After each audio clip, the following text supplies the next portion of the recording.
Morning, everyone, and welcome to our webinar today on Understanding the Times. Today's webinar is sponsored by Kensington Temple, a reasonable sized church in Notting Hill Gate led by pastors Colin and Amanda Dye. Colin and Amanda are in with us today. You probably see their faces, and Colin will interact extensively as we go through today's webinar. You know, as Christians, we are called to Christ, to discipleship, and to influencing our society. And it's with this third subset in mind, influencing our society, our church has organized ourselves into what we call giants or interest groups. And some of these include education and training, law and order, marriage and family, politics and government, religion and belief, medicine and health, business and finance, thought and philosophy, sport and leisure, science and technology, media and arts, ecology and the environment, and racism. If you look at the faces on our panel today, you will actually see a cross-section of members from many of our giants. Some of our giants are up and running, the groups are running. Others, we will plan on doing that shortly. But what you're seeing on the screen today is a combination of members from the various giants, some from medicine and health, some from business, some just representing families, and some leaders in the church. So good cross-section that we'll be interacting with you as we go along. So just to explain what's happening today, we have 3 hours planned with you. Tight timing, we're going to try and get a lot done as we try and educate ourselves on this topic and learn a little bit more about what the next steps ought to be. These 3 hours are broken down into 5 short training sessions. So Colin has pre-recorded 5 short sessions. These are roughly 10 minutes or a little bit longer each.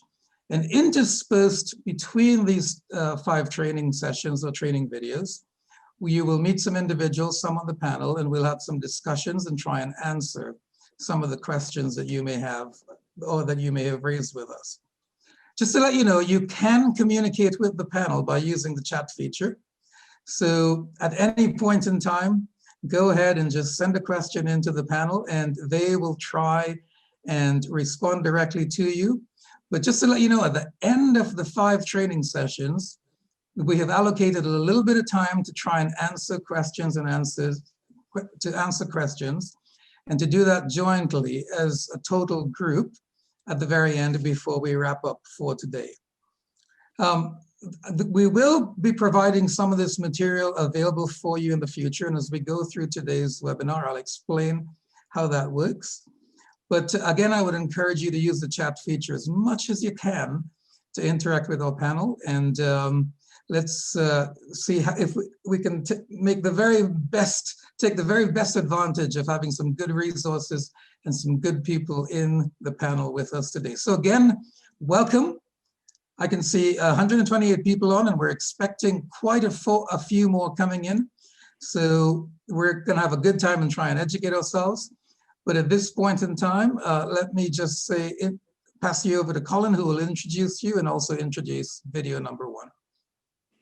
Thank you very much, Ron. And as you can see, Ron is our host for today. So welcome to you, Ron, and also welcome to all of our panelists who will be on screen and available throughout the day.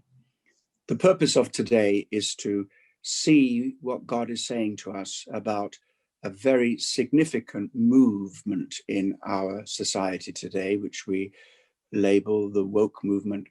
What is this got to say to us, and how should we respond to it? Certainly, it offers a real insight into how society has reached to this point very, very rapidly in recent years, with some very troubling trends in society. But what's our response? What are we going to do about it? Approach all this with compassion, with understanding, and also the right kind of action. That's what today is all about. So let's go to the first video where I introduce the theme of today's webinar.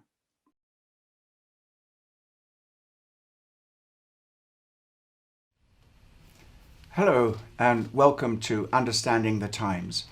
In this webinar, we're going to seek to understand the times in which we live so that we may know what we should do as Christians in our generation.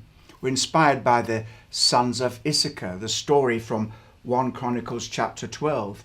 And there, these sons of Issachar were full of understanding. They knew the times that they lived in. They knew what Israel had to do, which was to make David king over the whole nation. And so for us as Kensington Temple and LCC members, we have been working together for many, many years to see what we can do to make a difference, to be salt and light in our society, in our families and our communities. Although it's our primary task to preach the gospel, to bring good news and to make disciples and to bring them to maturity, our desire also is to bring transformation to our society. And in order to do that, we need to know exactly what is going on in our world, to understand contemporary culture. Now, there are many approaches to understanding contemporary culture. There's the prophetic understanding. What is God saying to us? What's he doing in our generation? Then we can look at the problems facing society: injustice, poverty, global warming, terrorism, globalism, racism, and see what we can do to make the world a better place. We also need to understand the philosophies and ideologies that are at work in the contemporary world, and then come to this conclusion that it seems the Western world is abandoning its Judeo-Christian heritage in favor of a number of philosophies and ideologies: secular humanism, post-Christian society, which is defined by its antagonism to Christian truths and values; postmodernism, passing through various forms, whether it's the deconstructionist form or the applied postmodernism, or whether the reified postmodernism of today, where it takes actual meta-narratives and major kind of known knowns, truths, which is quite extraordinary to think of postmodernism speaking about truths, but it's their truth. And then we can also see the effects of non-Christian religions and the growth of non-Christian religions, and does that challenge us as Christians? Now, behind many of the philosophies and ideologies in our society, there is one undercurrent, one trend, one overriding worldview that is gaining dominance. And this is Woke-ism, or critical theory. And what once began as a kind of mild form of political correctness has now hardened into an authoritarian social orthodoxy. And if we don't comply with this new social orthodoxy, then we are in trouble. We are liable to be deemed bad people, worthy of ridicule, shaming, even cancelling. J.K. Rowling is an example of somebody that they tried to cancel. There was a backlash after she tweeted support for a transphobic researcher, or transphobic in inverted commas. And this researcher believed that it was not possible just to call somebody who's transgender to say that they are truly women, true women.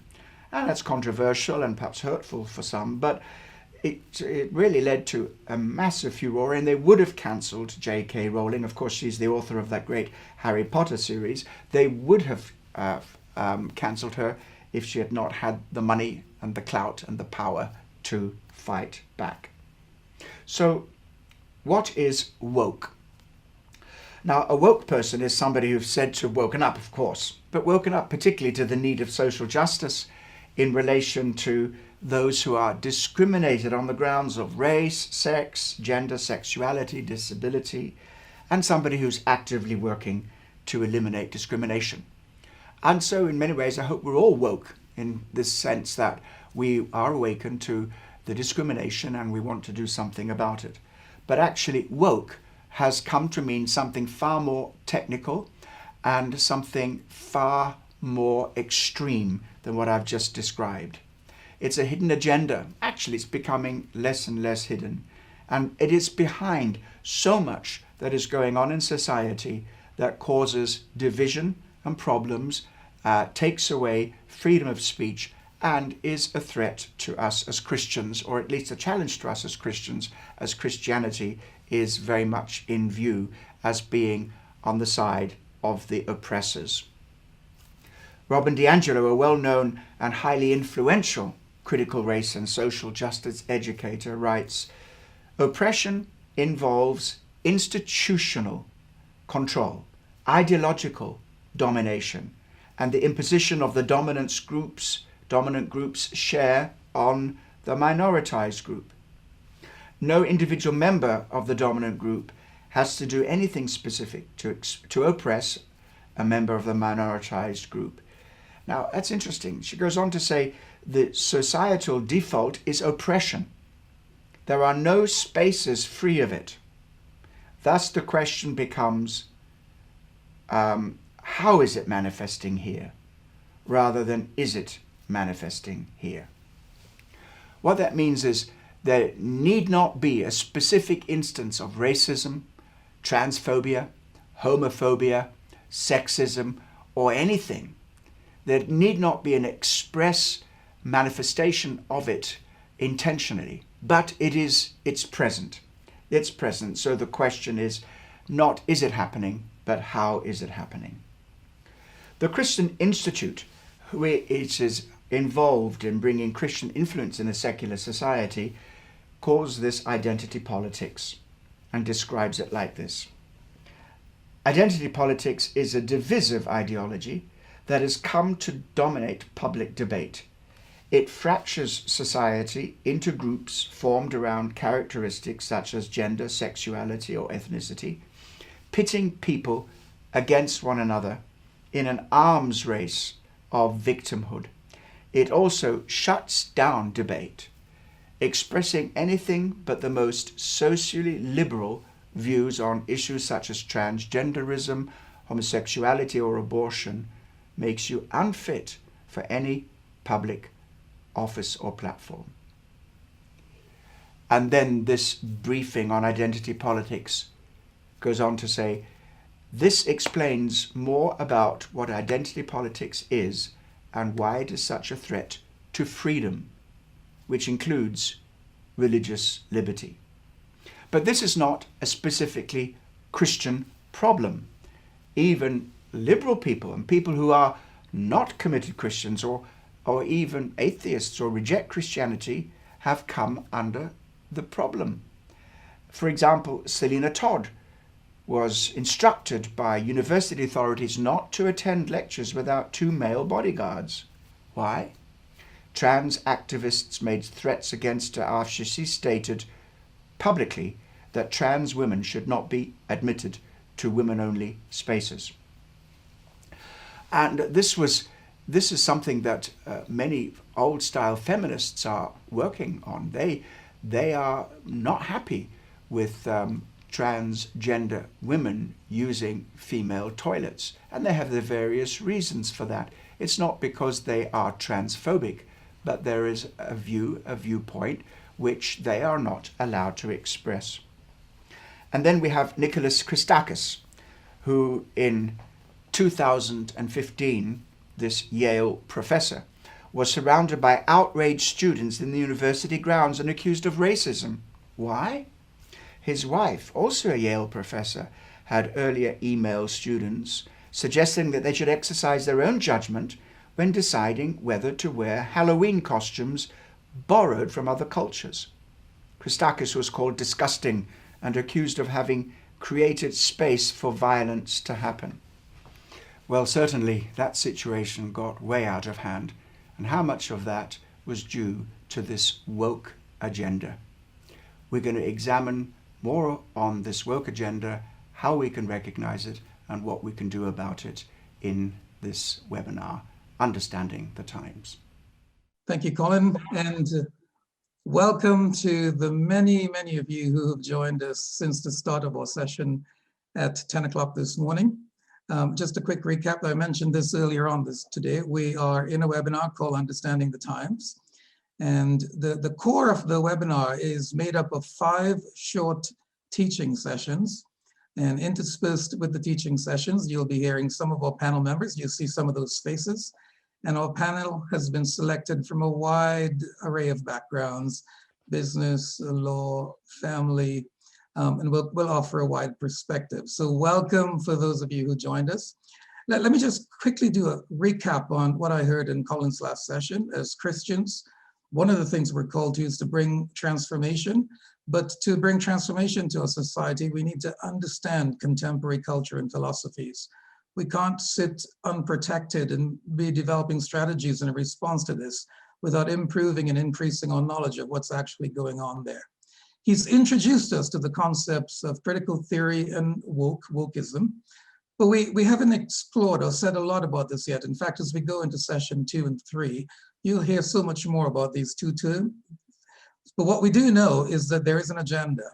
And we want to start today by understanding there is an agenda that we need to be aware of as Christians.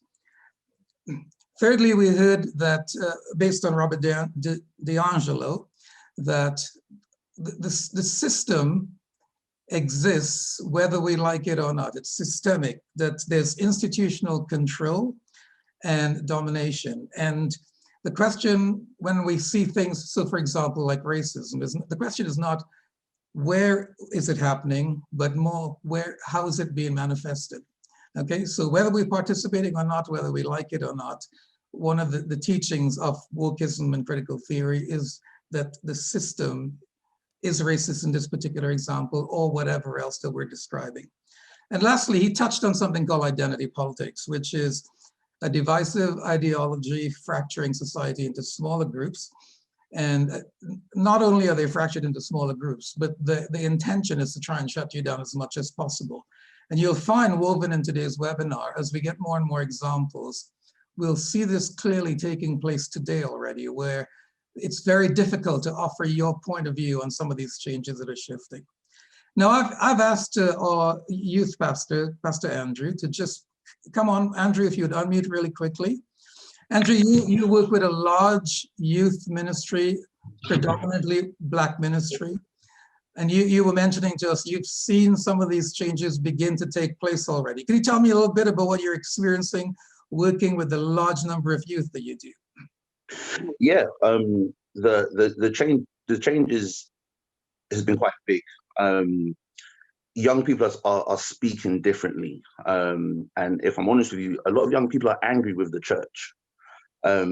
It's quite interesting. There's so much resemblance between kind of like the attitude I'm hearing now and the attitude that was actually against Martin Luther King when he was doing his activism. Young people, they want to do.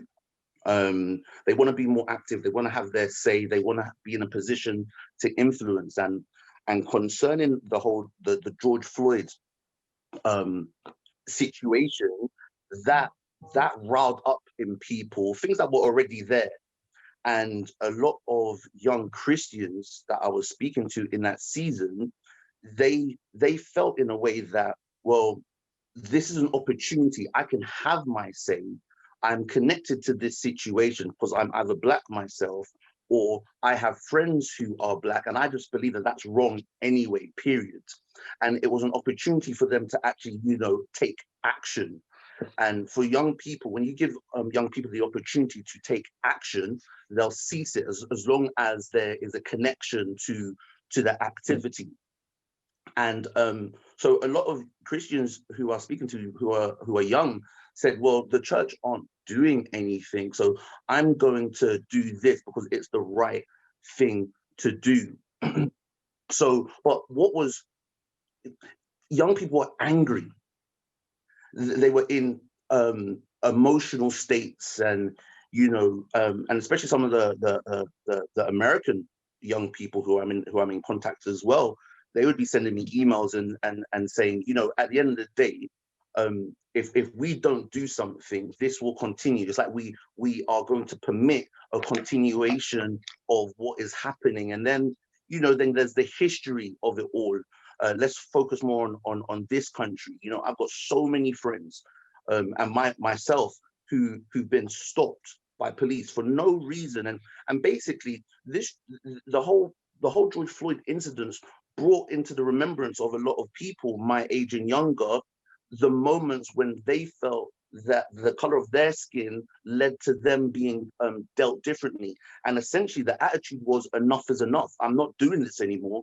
I'm not going to sit down and accept all the stuff that is going on. This was the biggest issue that I had in communicating with these people who essentially were angry and needed to be restored. Peace had to be restored. Was that from that mindset of anger, it allowed them to go on the protest. I knew so many young people that were protesting, and quite frankly, some people were just hoodlum. I knew there was young people who just went there for the sake of just, you know, being amongst the crowd. So there was different mindsets, but one thing that collected all of them was that they just wanted to be out and have their say. Thank you so much, Andrew. And you'll get a chance to explore more of that later on the meeting if we get some time.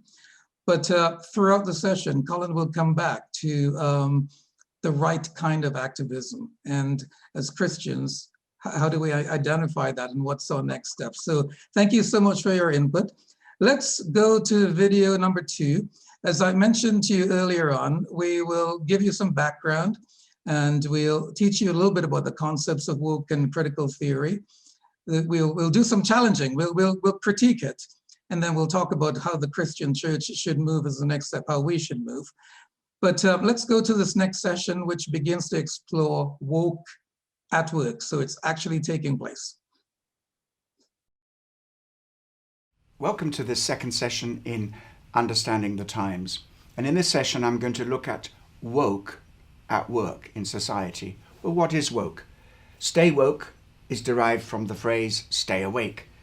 And it's an internet slang term often used to demonstrate the need for awareness of an issue, particularly those relating to social justice. And so far as that goes, it's all well and good. However, behind the term woke, particularly when it's used by some of our more activist members of society, it is a philosophy, an ideology, actually, which is quite destructive and divisive in society. Let's have a look and see if we can find it at work. The Cosmopolitan magazine, February 2021 issue, has this cover. This is healthy, it says. Obviously, the magazine is hitting out against fatism, the belief that larger people are victims of oppression. And it's not talking about just insensitivity and making people feel bad about their weight, but it is also actually politicizing fatness, where an identity group's lived experience is even more valid than scientific evidence. There are websites that you can go to that will direct you to doctors who will never say that you are obese. There's a doctoral thesis from Karlstad University in 2017, a systematic stigmatization of fat people. Susan Brandheim says in the abstract of her thesis, says a pervasive stigmatization of fat people was made intelligible from a systemic perspective. What is this if not the complete politicizing of obesity and people who struggle with their weight, and politicizing it so that people are silenced from any form of criticism? Now, the underlying text of critical theory has to do with silencing other people's opinions and what they have to say on a whole range of matters. Take this: no uterus, no opinion. Well, this is a Friends video segment from the television program Friends. I find it highly amusing and it brings a more serious point. Let's have a look at this. Oh, hey, is everything okay? Yeah, everything's fine. What, your page said come to the hospital. What was it? What happened? Well, it's something called Braxton Hicks contraction. Oh. Thank God, that's no big deal. Most women don't even feel them. Okay, no uterus, no opinion. I don't know if you find that amusing. I think it is brilliant comedy, brilliant timing, and makes a point. Particularly we talk about male insensitivity to what women go through. Very, very valid point. And if it stopped there, that would be fine. Actually, no uterus, no opinion has become highly politicized. Men shouldn't make laws about women's bodies. All right? If you are a male working in the legal profession or in politics, do you really have no say? What about scientific facts? What about medical facts? You really have no say? And is this simply the imposition of the opinion of a dominant power group in society, that is, the Western cisgender heteronormative old white males? And even when it comes to such things as the abortion debate, it moves away from life begins at conception or issues looking at the science to you have no right to say anything, you have no right to speak into this situation. What about FIFA? This in 2020 with the tragic and unlawful death of George Floyd in Minneapolis, Minnesota. Many people adopted the Black Lives Matter slogan, and many people also, particularly in sport and football, took the knee. I doubt whether all of those people or many of those people were wanting to buy into the agenda and the philosophy of Black Lives Matter as a movement, but many of them felt sympathy with this as a social issue. Now, the question is, was taking the knee woke at work?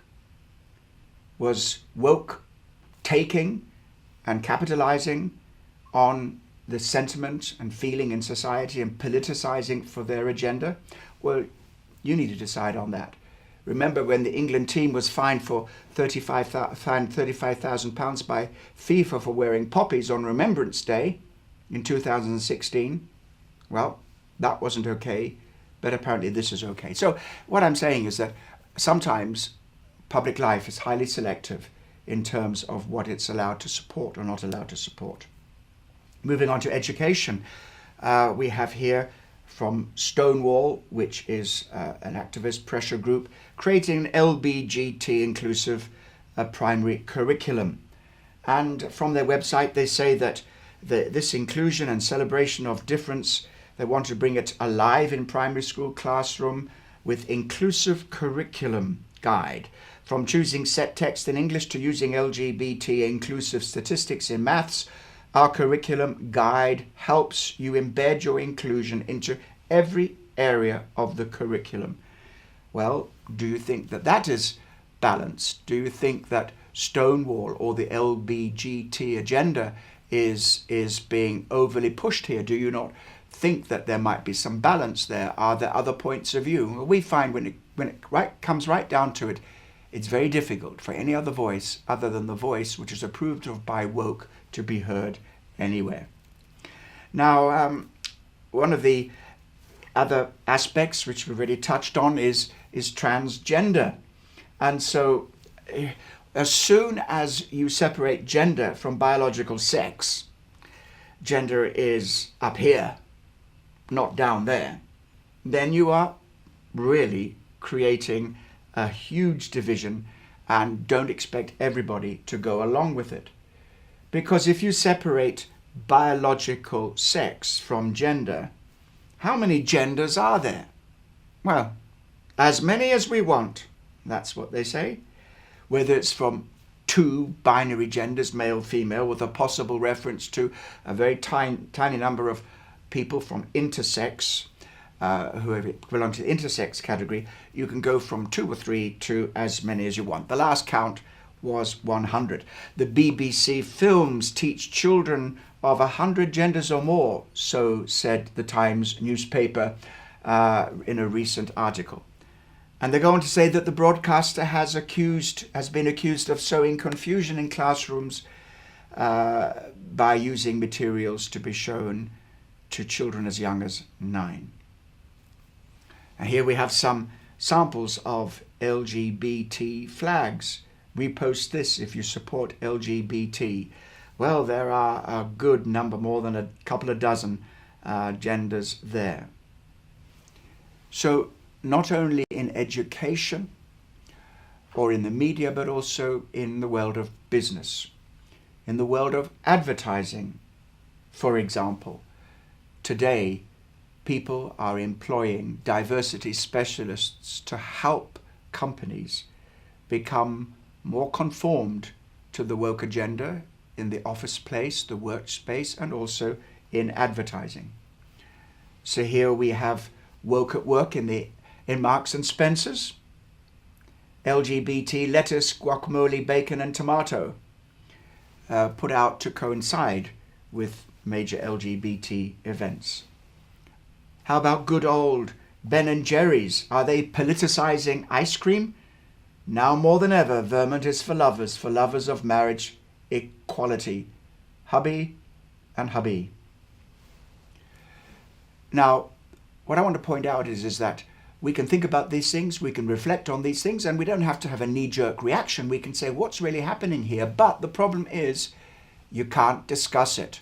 You can't debate it. You can't speak out about it. Otherwise, you will be cancelled. Many people are being cancelled or no platformed or even deplatformed because their views do not conform to woke or contemporary critical theory. Everything has become politicized, and woe betide you if you speak out of turn. Freedom of speech and freedom of opinion? I don't think so. Now here we have an example from the United States of America, where the Kindness Yoga group was called out, apparently, on June the 29th, 2020, because of they did not comply with expectations concerning a woke agenda. They were criticized for their performance activism. Basically what they were doing was they were speaking on social media that they were supportive of anti-racism activists, but didn't do enough in real life to expand the community beyond white culture. And there were loads of resignations. In fact, 8 or 9 of these studios were closed down. And this is a yoga, a meditation center, a place where you'd expect there to be tranquility and zen. But no, racial hatred was stirred up in the midst of this. And this guy, he didn't charge people to go, only pay what you can pay, was bending over backwards to try and accommodate and understand. But in the end he said, well, I guess my white privilege, I just didn't understand well enough. Now, it's very important for us to try and understand, but believe me, there is beyond this sympathy, empathy, trying to understand, trying to be sensitive, there is an agenda, a very strong agenda. This agenda is strong enough to close down a gallery exhibition in Toronto. There was outrage after a Toronto artist borrowed from a style of an acclaimed indigenous painter. And on the Monday, when it was announced that this exhibition was to go ahead, and then the owners and the managers of the gallery saw what it was about, received many complaints, by Tuesday, she had been cancelled and there was no opportunity for any comeback. And there was also a cultural artist who was from the right cultural group. He said that this artistic appropriation is a form of cultural genocide. Then we take the case of Kevin Price, a Labour councillor who resigned in October 2020. He was a councillor in the Cambridge City Council. He was also a porter in the Cambridge University in Clare College. And he resigned as a Labour councillor because he couldn't agree with a Liberal Democrat statement which was tabled, which said trans women are women, trans men are men, non-binary individuals are non-binary. Now, he explains, he said that I couldn't say this because in all conscience I couldn't agree with this, and many women would be, he actually would send a chill down the spine of many women. He felt strongly about it. He resigned, and yet Clare College and the students of Clare College wanted very much to have him lose his job. Varsity News said that this was not acceptable and made people feel unsafe.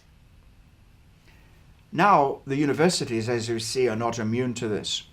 So College Oxford told a speaker, a history professor, that they were not just no platform, they were deplatformed. Selina Todd had been due to speak at the Exeter College event, which was marking the 50th anniversary of the Women's Liberation Conference.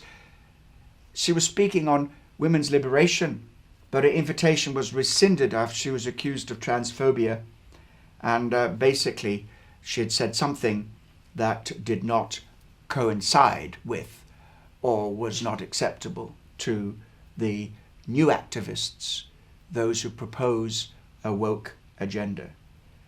And so it seems to me that freedom of speech is under threat for so many people in society, not just for us.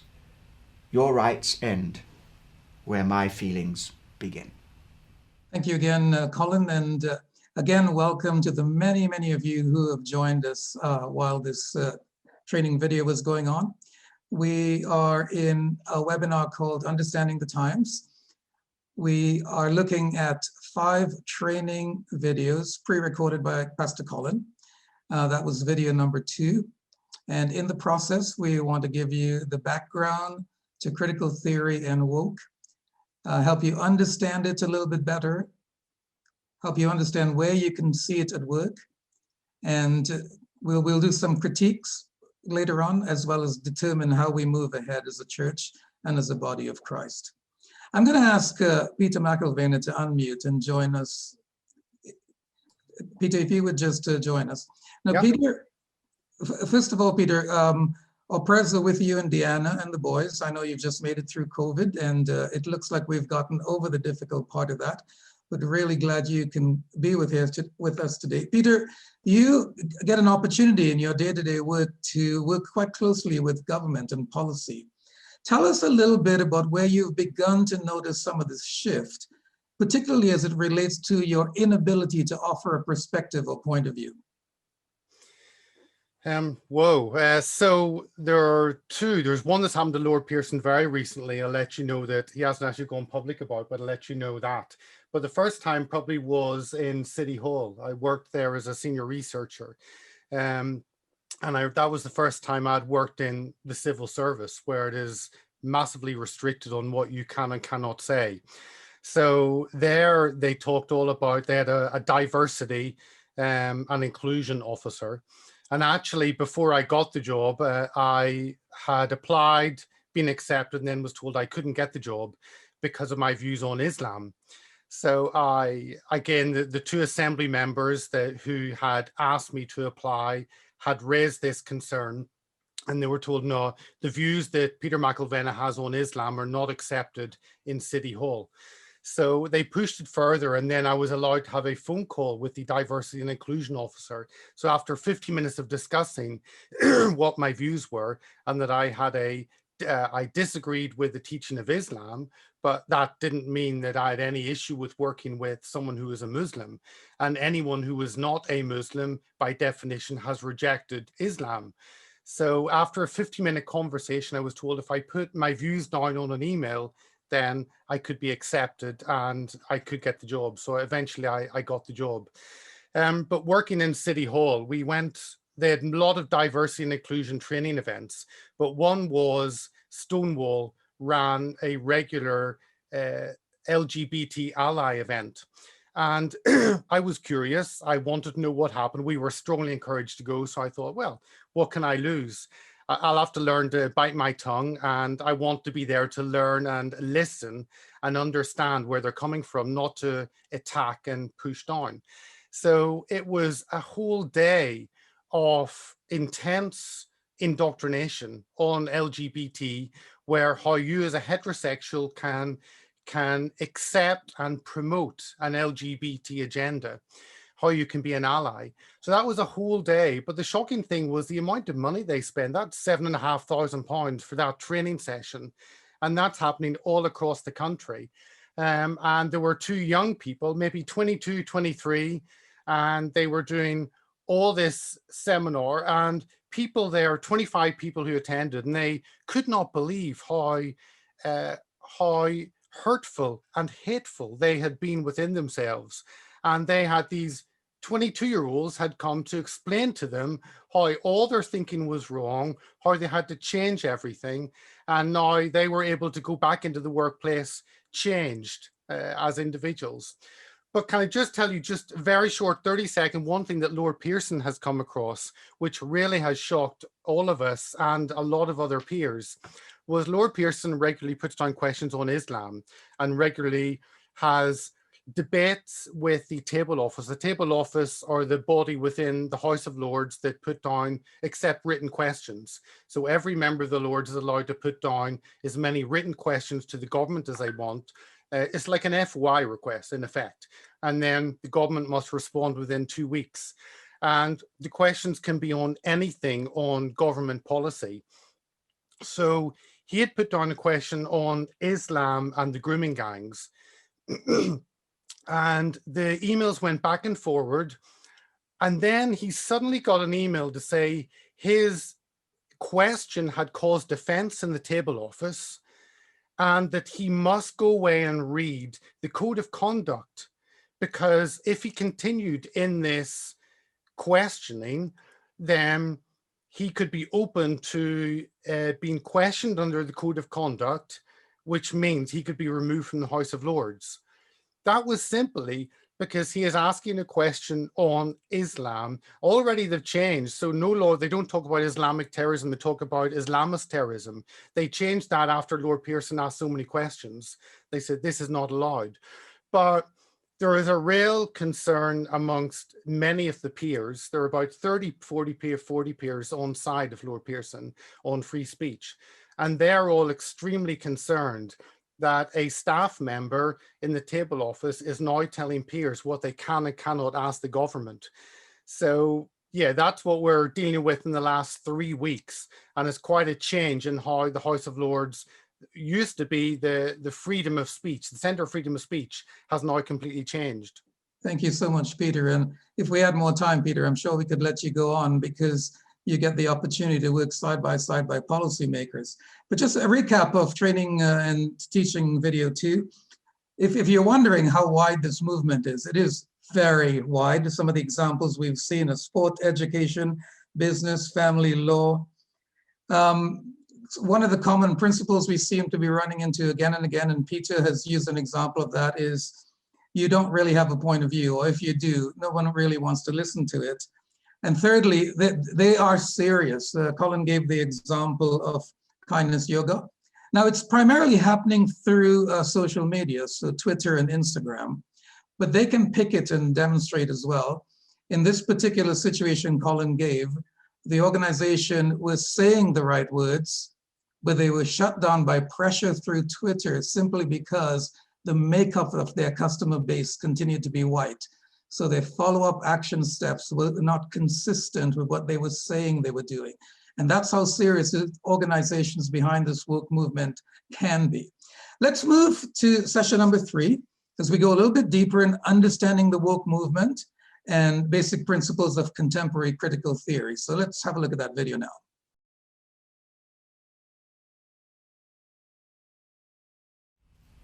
Hello and welcome to the 3rd session in our webinar, Understanding the Times. And in this session, we're going to look at how we can understand and recognize the woke movement, or looking at the basic principles of contemporary critical theory, because that's what lies behind the woke movement. And in this session, I'm relying heavily on Dr. Neil Chevney's work, and his website is there, chevneyapologetics.com. And he examines in great detail contemporary critical theory. If you want to understand our culture, if you want to understand the woke movement, if you want to understand what many progressives mean by such terms as social justice, diversity, equity, and inclusion, you need to understand critical theory. So what is critical theory? Critical theory is a broad area of knowledge that originated with the Frankfurt School in the 1930s, and it's expanded and evolved dramatically since then.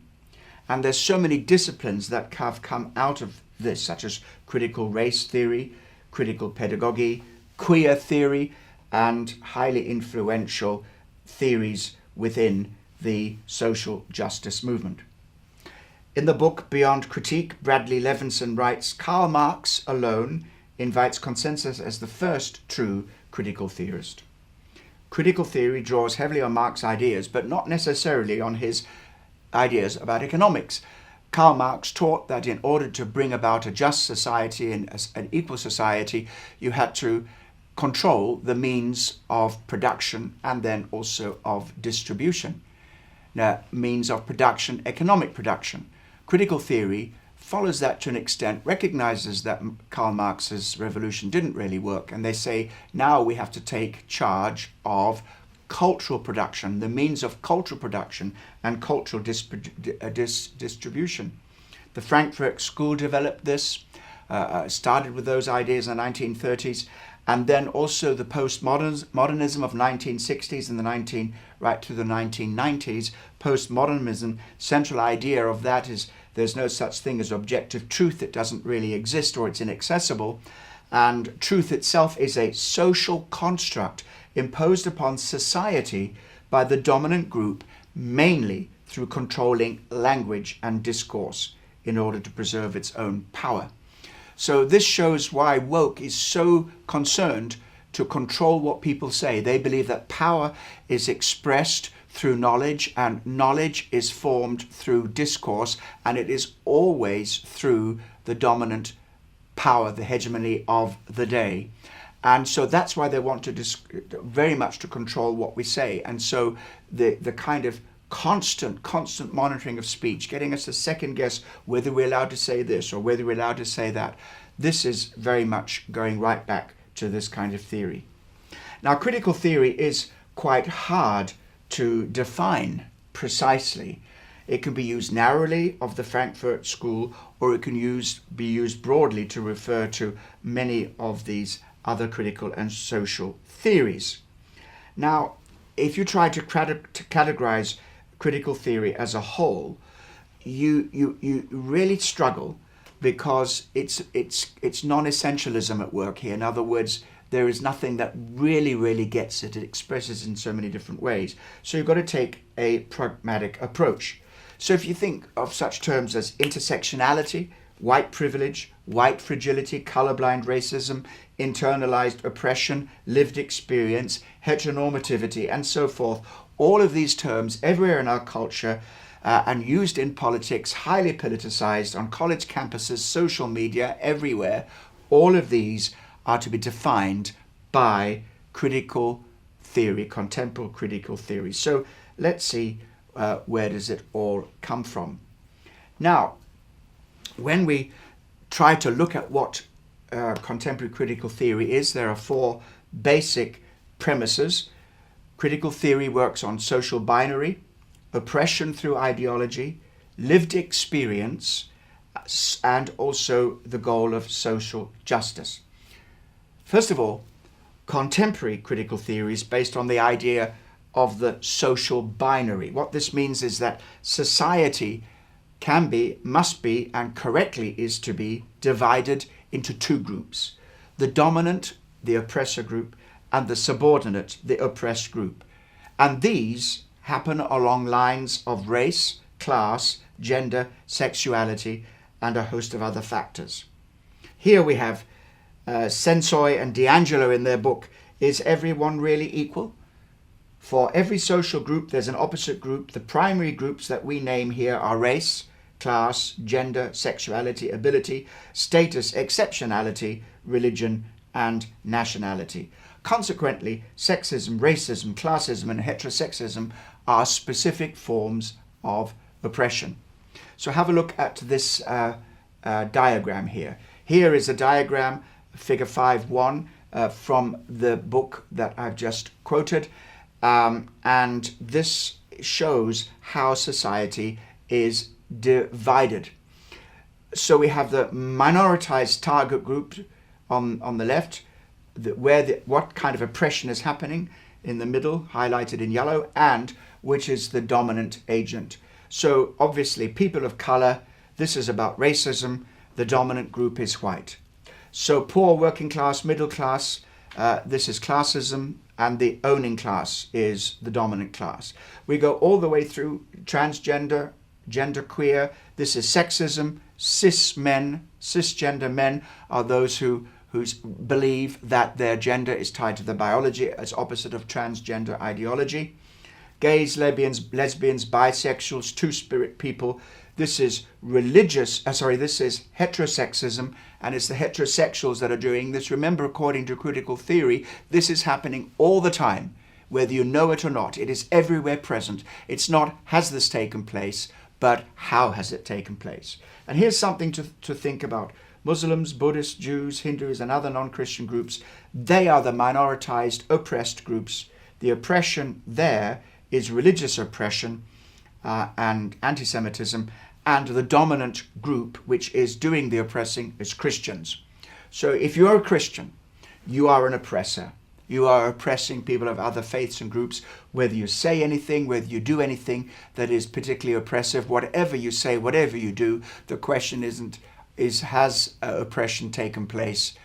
The question is, how has it taken place? Then you've got ableism, nationalism, and colonialism. Now, it's important to understand intersectionality. Intersectionality is the idea that our identities are complex and can't be understood along a single axis alone. So we have a black man. He is more disadvantaged than a white man because he's oppressed by being black. A black woman is more oppressed than a black man because she's oppressed because she's a black woman and she's black, all right? So those two. So a black lesbian woman is even more oppressed than a black woman because she has the oppression of being a woman, of being black and being a lesbian. And so it's the multiplication of grievance through intersectionality.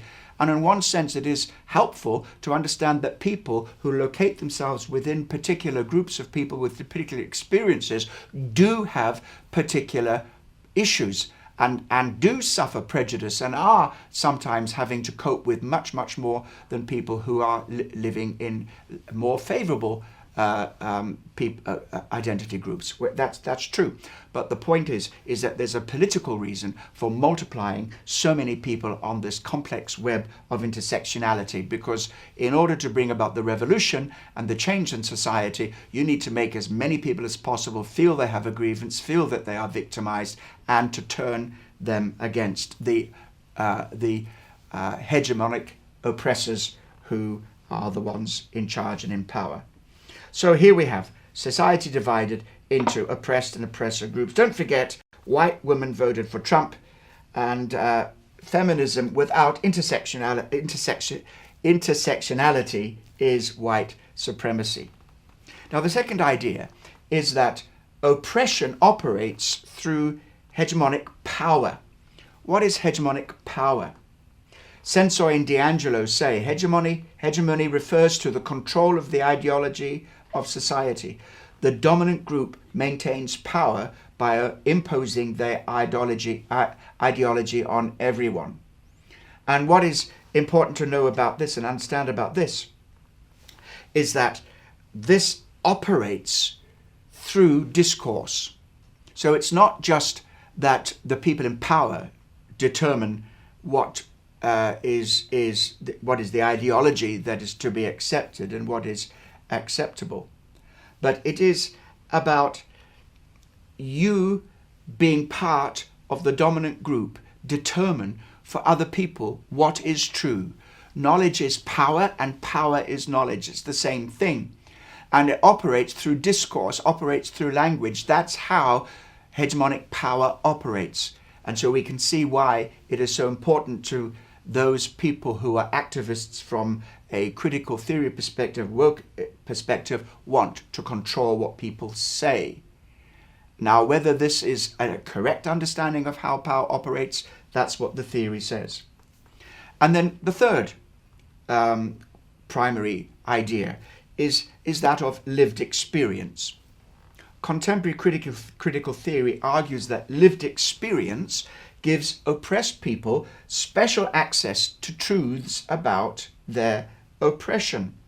In other words, it's a bit like saying, no uterus, no opinion. Because if you've been through something and you've experienced something, you're going to know a lot more about it. You'll even know more about cancer in terms of your personal experience, what it feels like, than your oncologist who's never had it. And that's true, and that's important. However, you wouldn't say, listen, I have cancer, you're the oncologist, I don't listen to your truth, yours just Western, male, oppressive, scientific truth, I just look at my own truth. You will never be cured of cancer you won't receive the benefits of medical treatment that way. And so here we have a quote from Anderson and Collins in their Race, Class and Gender anthology. The idea that objectivity is best reached only through rational thought is a specifically Western masculine way of thinking, one that we'll challenge throughout the book. So the idea that truth is best reached through rational thought is specifically Western and masculine, especially if it's only rational thought. In other words, there is a tendency here to move against rational ideas, move against scientific ideas, and to depend very much on people's lived experience. And the premise number 3 is that lived experience gives oppressed groups privileged access to the truth.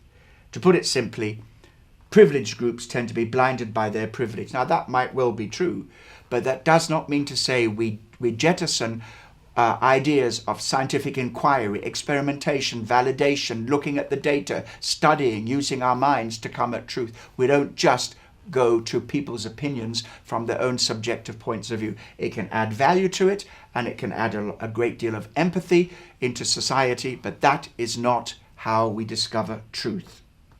And so finally, contemporary critical theory is fundamentally concerned with social justice. In other words, that's the goal. What is social justice? That's the elimination of all social oppression, whether it's based on gender, race, ethnicity, religion, sexual orientation, physical or mental ability, or economic class. Now this sounds amazing. I mean, it's a wonderful agenda, very good on paper, to bring about some kind of change in society which will bring this about. However, this is a revolutionary goal rather than an evolutionary goal. This must come through crisis, not through process, or if it's process, very rapid process. So the goal is to bring a social revolution by, first of all, tearing down all the old structures of society which are based on hegemonic power and which are based on oppression, which are based on oppression and on domination. And that operates, don't forget, everywhere, all the time, everywhere present. How are you going to bring that about? By destroying all of that. It is a complete overthrow of society, which will lead not only to authoritarianism, but totalitarianism and even violence. That's what the first Marxist revolution discovered. And this one, though it's not Marxism, follows very much many of the same principles. This utopia will not happen by this kind of activity.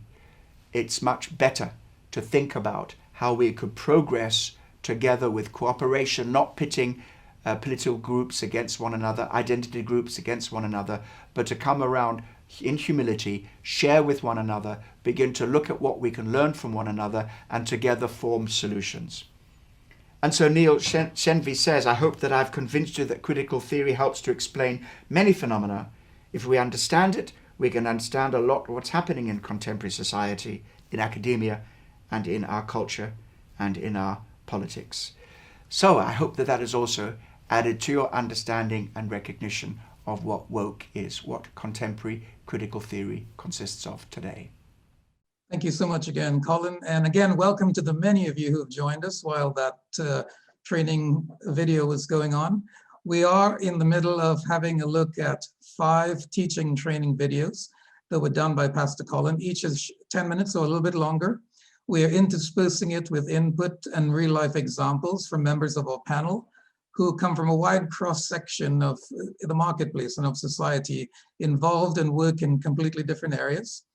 If I can ask the following 4 people get ready, please. Mami, Lola, Yatunde, and Dr. Rosemary Moore. Let's summarize what we heard in that session. And if some of you, if you're beginning to struggle with the technical nature of the words behind critical theory and wokeism, that's really as far as we need to go in session 3 with the technical nature of it. Sessions 4 and 5 get a touch easier as we start talking about application, critiquing it, and deciding where we go. But let's just do a quick wrap up of what Colin said. And it's, according to Dr. Neil Shenvi, 4 points really quickly on critical theory. One is it's a binary system of the oppressor and the oppressed, and whether we like it or not, that's what they teach exists. Secondly, the dominant group maintains power by imposing their ideology. Thirdly, there is something called lived experience. Now, we're not asking whether we agree or disagree with this just yet. We're coming to that in session number 4. This is what the theory states. So there's lived experience where the oppressed have special access to truth about their oppression. And points number 4, social justice, but slightly different to perhaps what we think or how we define social justice. Rather than a gradual change that makes sense, they view it more as very rapid and through a revolution. Okay, now Mami, let me just say that the 4 people I've identified from the panel, they are a combination of professionals who work either in law or professionals in medicine. So Mami, tell me a little bit, in your environment, what have you noticed that's been changing in the recent months, years, and what's cropping up that's challenging you as a believer?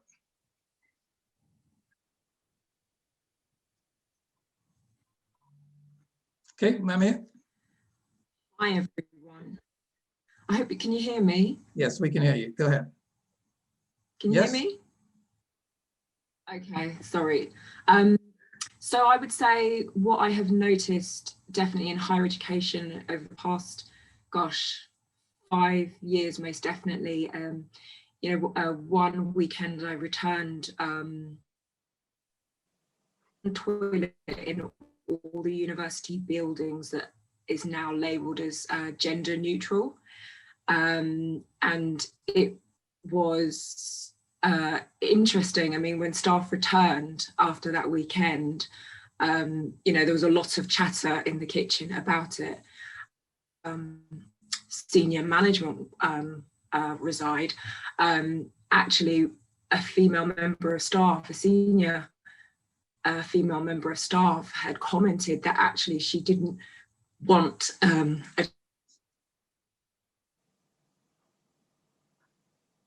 Okay, we might have lost Memi there. Maybe someone. I'm having internet. Okay, go ahead. I don't know how far you heard me, but we just lost a couple with Memi. Keep going. So yes, we have gender neutral toilets, and as I said, a senior female member of staff, disagreed with that and didn't want the idea of a transgender woman to have access to this toilet. So, the fact that Pastor Colin had used that as an academic example, it is actually happening. It's not academic anymore. And interestingly, I remember when, as a church, we did the training with Larry Crabb about, identity and etc. about 3 or 4 years time. Why we were doing it, but boy, did I understand it in the place of work, where it's just normal. And in actual fact, if you are not aware of the gender politics or gender issues, you are very much behind the times, and it's almost unacceptable that you don't understand all these different terminologies. So it is a very it's difficult. It's difficult to be able to speak and to speak up, because it's interesting that again, from the video, it talks about Christians being the oppressor, but actually sometimes I feel oppressed, because if you do speak up, or if you do offer an opinion that is different to the norm, you are immediately termed as homophobic, or yes, and I have been labelled that, and I've had to strongly say that that's not the case. And actually, Christianity is about sharing the love of Christ and being salt and light, but it is very difficult to be salt and light in this environment. Thank you so much, Memi. And we've had a question come up. By the way, for those of you who are in the webinar, if you would like to raise questions, you can do so through the chat. Our panel members will try to get back to you as soon as we can. And we also have allocated a little bit of time at the very end of the webinar where we can try and answer some of those questions. But a question has come up about the material and the recordings. Absolutely. and I will repeat that later on. Much of what we say, some of the teaching material, the 5 training sessions, the slides we're using, all of that will become available on our church website, kt.org. And so, yeah, if you've missed anything, like someone has been mentioning to us, we'll definitely make sure it's available to you. Let's go to Lola next. Lola, what have you noticed in your line of work? Okay, so in terms of family law cases, especially in the custody battle between parents or the parent and the local authority, historically, I recall, at least while I was studying law in university, some of the cases we looked at the time included those where the parents' lifestyle, e.g. whether their sexuality, whilst it was not regarded as rendering the parents unfit to look after the child, it was a factor that was taken into account in the report that was prepared for the court in determining the custody of the child. There are quite a number of factors, we call them the welfare checklists, that are taken into consideration, such as, the child's age, their preference, and a few other things. So historically, the parents' lifestyle, i.e. whether or not they were gay or homosexual, was taken into consideration. That is no longer the case. In fact, if a lawyer acting for a particular parent should raise that up, that would be seen as being homophobic or discriminatory against the other parent who is gay. And then also increasingly, there's a huge number of gay couples or gay people being approved for to foster children or to adopt children. And in some cases, the panel that decides on the adoption will take into consideration the birth parent's opinion. And when this birth parents cite things like, oh, the adopted sexuality, that is disregarded. What the panel wants to take into consideration is basically, can that person take care of the child? Their sexuality is not taken into consideration at all. It's not a factor, which historically it would have been a factor. Again, in terms of marriage, previously, you take instructions from heterosexual, clients. When the marriage breaks down, now with civil partnership and same-sex marriage, everyone is entitled to the benefits that you get when the marriage breaks down. For example, you're entitled to your partner's share of their pensions, their assets, and things like that. So before, when the relationship between gay people, same-sex people broke down, they were not entitled to anything. But now with marriage, same-sex marriage, they are entitled to claim a lump sum or benefits or some kind of maintenance from the other partner. Thank you. And Lola, would you say that the rate of change is expediting? It's more and more change quicker? More and more. In fact, a lot of this taken into the lifestyle into consideration is something that was a long time ago, and it's no longer taken into consideration today. And if you do that, you're discriminatory or you're homophobic, and you could get into trouble, basically. So it's changing, and lawyers need to be up to date with the law.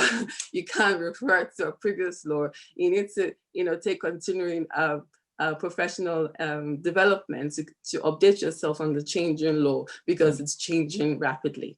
Thank you so much. Hey, may I just step in there, Ron? I appreciate Lola's contribution. I just want to clarify the perspective she's speaking from. She's speaking as a lawyer who is facing complex legal problems and legal complexities around cases which will come across her desk as a lawyer.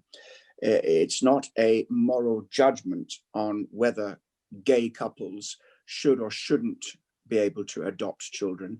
It's about the wishes of people who are putting children up for adoption and the agencies that are working in this area, who have very much a woke agenda.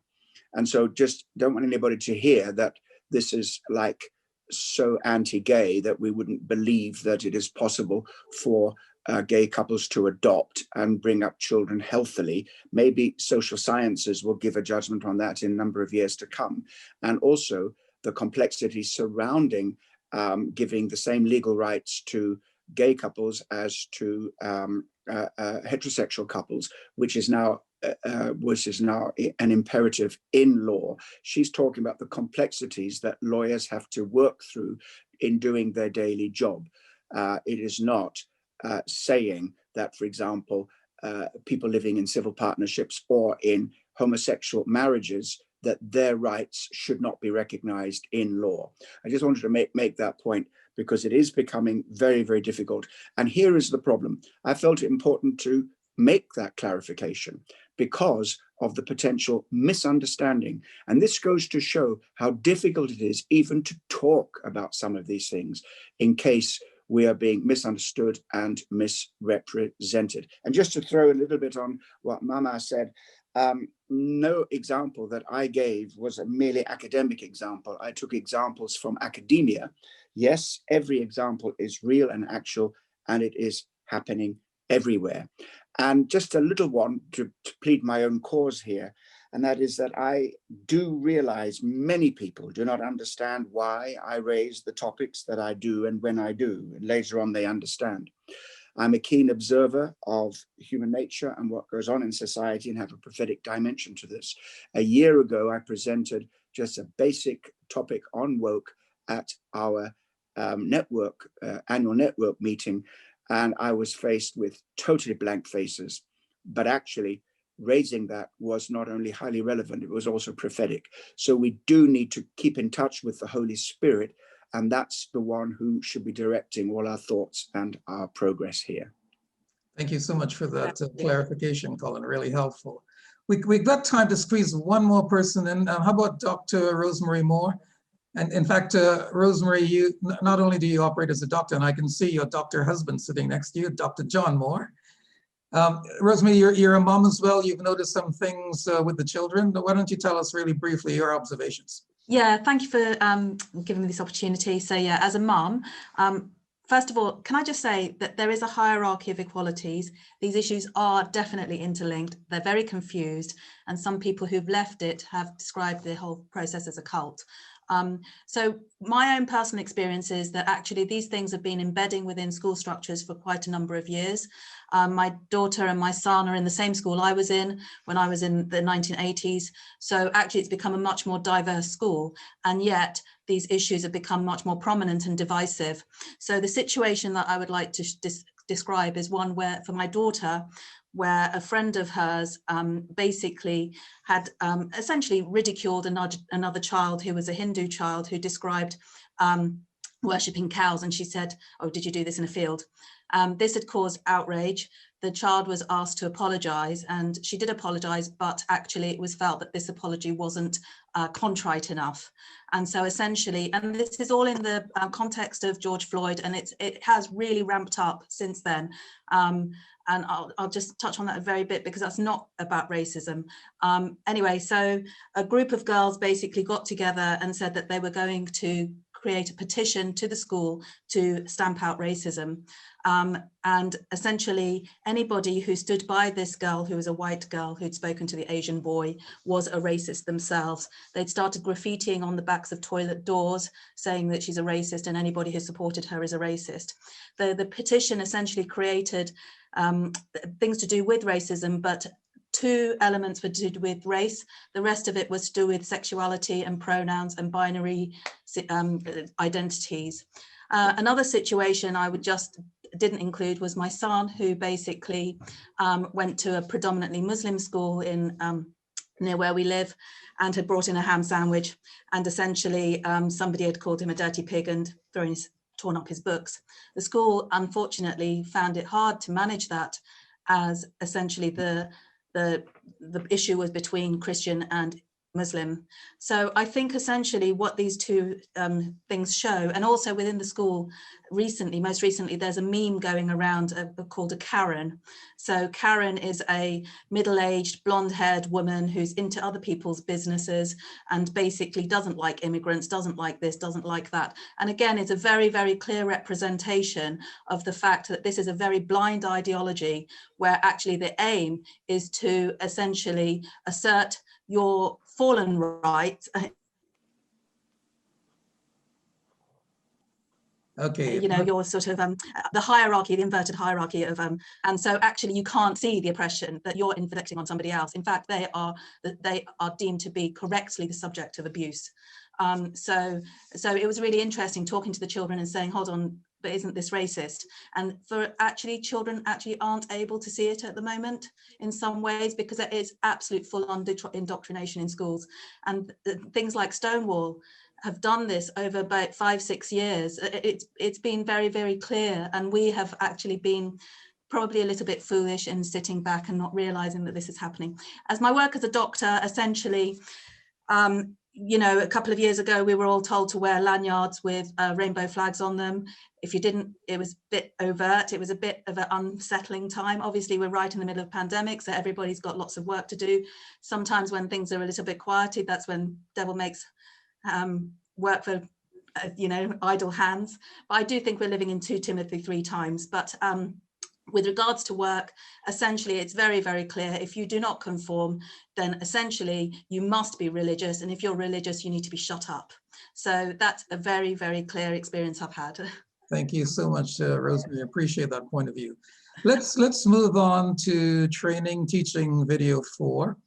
As I said at the end of training session 3, that's really as far as we wanted to go in terms of explaining the technical nature of some of these words. But we're getting into some really interesting videos now, sessions 4 and 5, where we're going to critique woke, and which means we'll hear both the positives and the negatives. So let's go to that training video.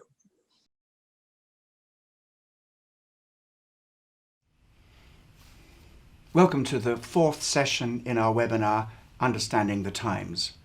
In this session, we're going to look at a critique of woke, a Christian and a liberal critique of woke. And for this session, again, I am depending very much on the teaching of Dr. Neil Shenvi from shenviapologetics.com. You can access his material there and find some of the material that I have borrowed from there, and also other stuff which I'm not using in this presentation.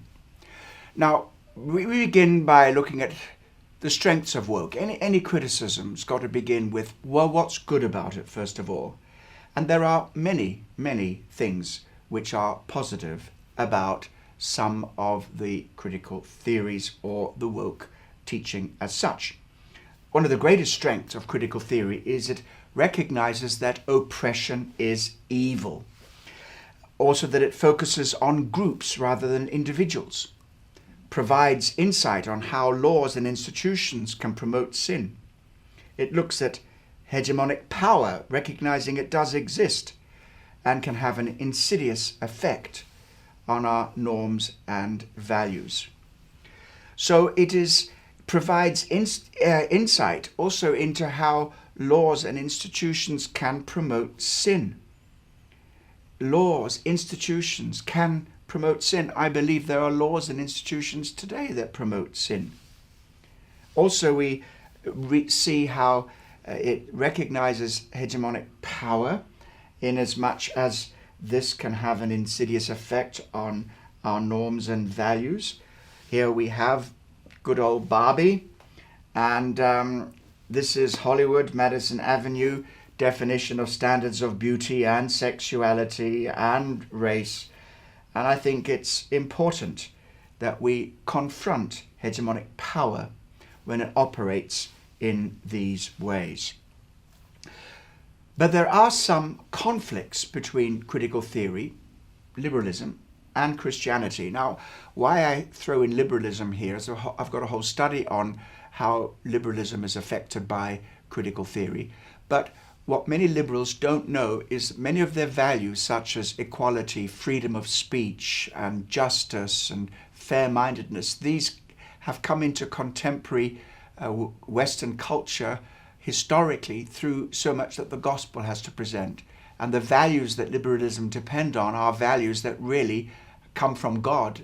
And using those values is stealing from God unless you recognize where they come from. Now, the first and most fundamental problem with critical theory is that it functions as a worldview. Now, what is a worldview? A worldview answers some basic questions about life and reality. Who are we? What is our fundamental problem as human beings? What is the solution to the problem? What is our principal moral duty in life? What's our purpose in life? And so a worldview is a meta-narrative through which we view and interpret all other claims. And so here we have a comparison between Christianity and critical theory to show that they are competing world views. Christianity teaches that we are created in the image of God. We are the creatures of a holy God, a loving God, a creator God. Teaches that our fundamental problem is sin. We have rebelled against God. It teaches us that the primary solution, or the solution to our problem, is redemption. Jesus came to bear the sins of the world, to rescue us, and our primary duty in life, purpose in life, is to love God, to glorify God. Critical theory also functions as a worldview, but it tells a totally different story, yet it's comprehensive, it is overarching story, it's a meta-narrative.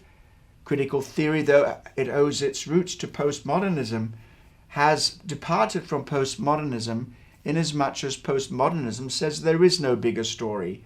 It's all fragmented. But you see, that's not very good. If you want to be a political activist, you've got to have a meta-narrative. You've got to have a story. So critical theory recognizes this and has, I would say, invented one. Now, their comprehensive story is different. It doesn't begin with creation. It begins with oppression. That's a huge difference.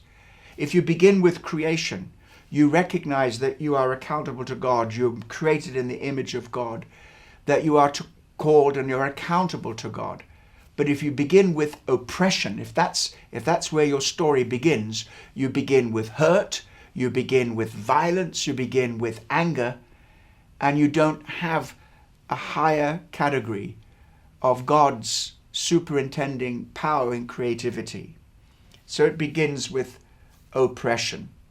There's no transcendent creator. We don't exist in relationship to God, and we instead define ourselves not as God's creatures, but we define ourselves in the categories of oppressed and oppressors. And we see ourselves in identity groups as race, class, sexuality, gender identity.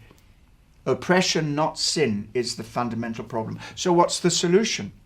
The solution is activism, changing structures, raising awareness. We work to overthrow and dismantle hegemonic power. That's our primary purpose. That's our solution and our primary moral duty. So, but what is our purpose? Our purpose then is to work for the liberation of all oppressed groups so that we can achieve a state of equity. Does that sound like the gospel of Jesus Christ? Critical theory and Christianity answer some of the most fundamental questions that there are, but they answer them differently. Who are we? God's creatures or members of various groups? What is our problem? Sin or oppression. What's the solution? Jesus or liberation. What's our duty? Loving God or liberating the oppressed. What's our purpose? Glorifying God or working for liberation. Then it comes on to this thorny question of epistemology, not just world view, but epistemology. Epistemology is how we come to knowledge, how we come to understanding. And so when somebody makes a truth claim, we automatically want to ask, is this claim true? How would we investigate it? But now, critical theory doesn't do that. somebody makes a truth claim, the first question is not, is this claim true, but what has this person got to gain from making this claim? What social or political agenda is motivating this statement? How does this claim function to preserve that person's power within their group of privilege or position in the whole of society? And so the emphasis is shifted away from truth from a claim which is looked at in terms of reason and logic and looking at the evidence, or coming on to what C.S. Lewis called bulverism. Bulverism, which is just, if those C.S. Lewis lovers will know about this. So when it comes to claims of truth, the question is not followed through and checked out in terms of reason, logic, argument, and evidence, but what is the motivation? What is the hidden agenda? Why is that person saying what they are saying? And so when it comes now to any claim which is a truth claim, they'll say, well, is this claim maintaining supremacy? If it's an oppressed group that is saying it, it's maintaining supremacy. Sorry, if it is a dominant group, it's maintaining supremacy. If it's an oppressed group, it's internalized oppression. That person is accepting this claim and making such a statement because they've internalized oppression. You cannot win. We understand what this might mean if we are trying to compare critical theory with the Bible, or talking to critical theorists or woke people from the Bible. They'll say, no, no, no. So we say, listen, look, do you think the Bible teaches that abortion is wrong? That's because you're trying to control women's bodies. Do you think that the Bible teaches that homosexuality is a sin? That's because you're motivated by homophobia. Do you think the Bible teaches that husbands have the responsibility to lead their family? That's because you're trying to preserve male supremacy. We've heard many of these things before. So this is bulverism. And what it says is, don't investigate a claim on its own merits. Investigate with truth and evidence and reason and logic. Find out who's saying it. If it's an oppressed person saying it, internalized impression. If it is a dominant from a dominant group saying it, it's because that is their hegemonic power at work. It really is quite unacceptable for Christians. Another aspect of this is the adversarial relationship between individuals. Now, this is another reason why there is a conflict between critical theory and Christianity. First of all, we pointed out that it was a worldview in conflict with the worldview of the Bible. Secondly, it's epistemological claims. In other words, its claims as to how truth is perceived and known is based on identity groups. It's not based on objective reason or scientific evidence or argument. No, it is just who says it that counts.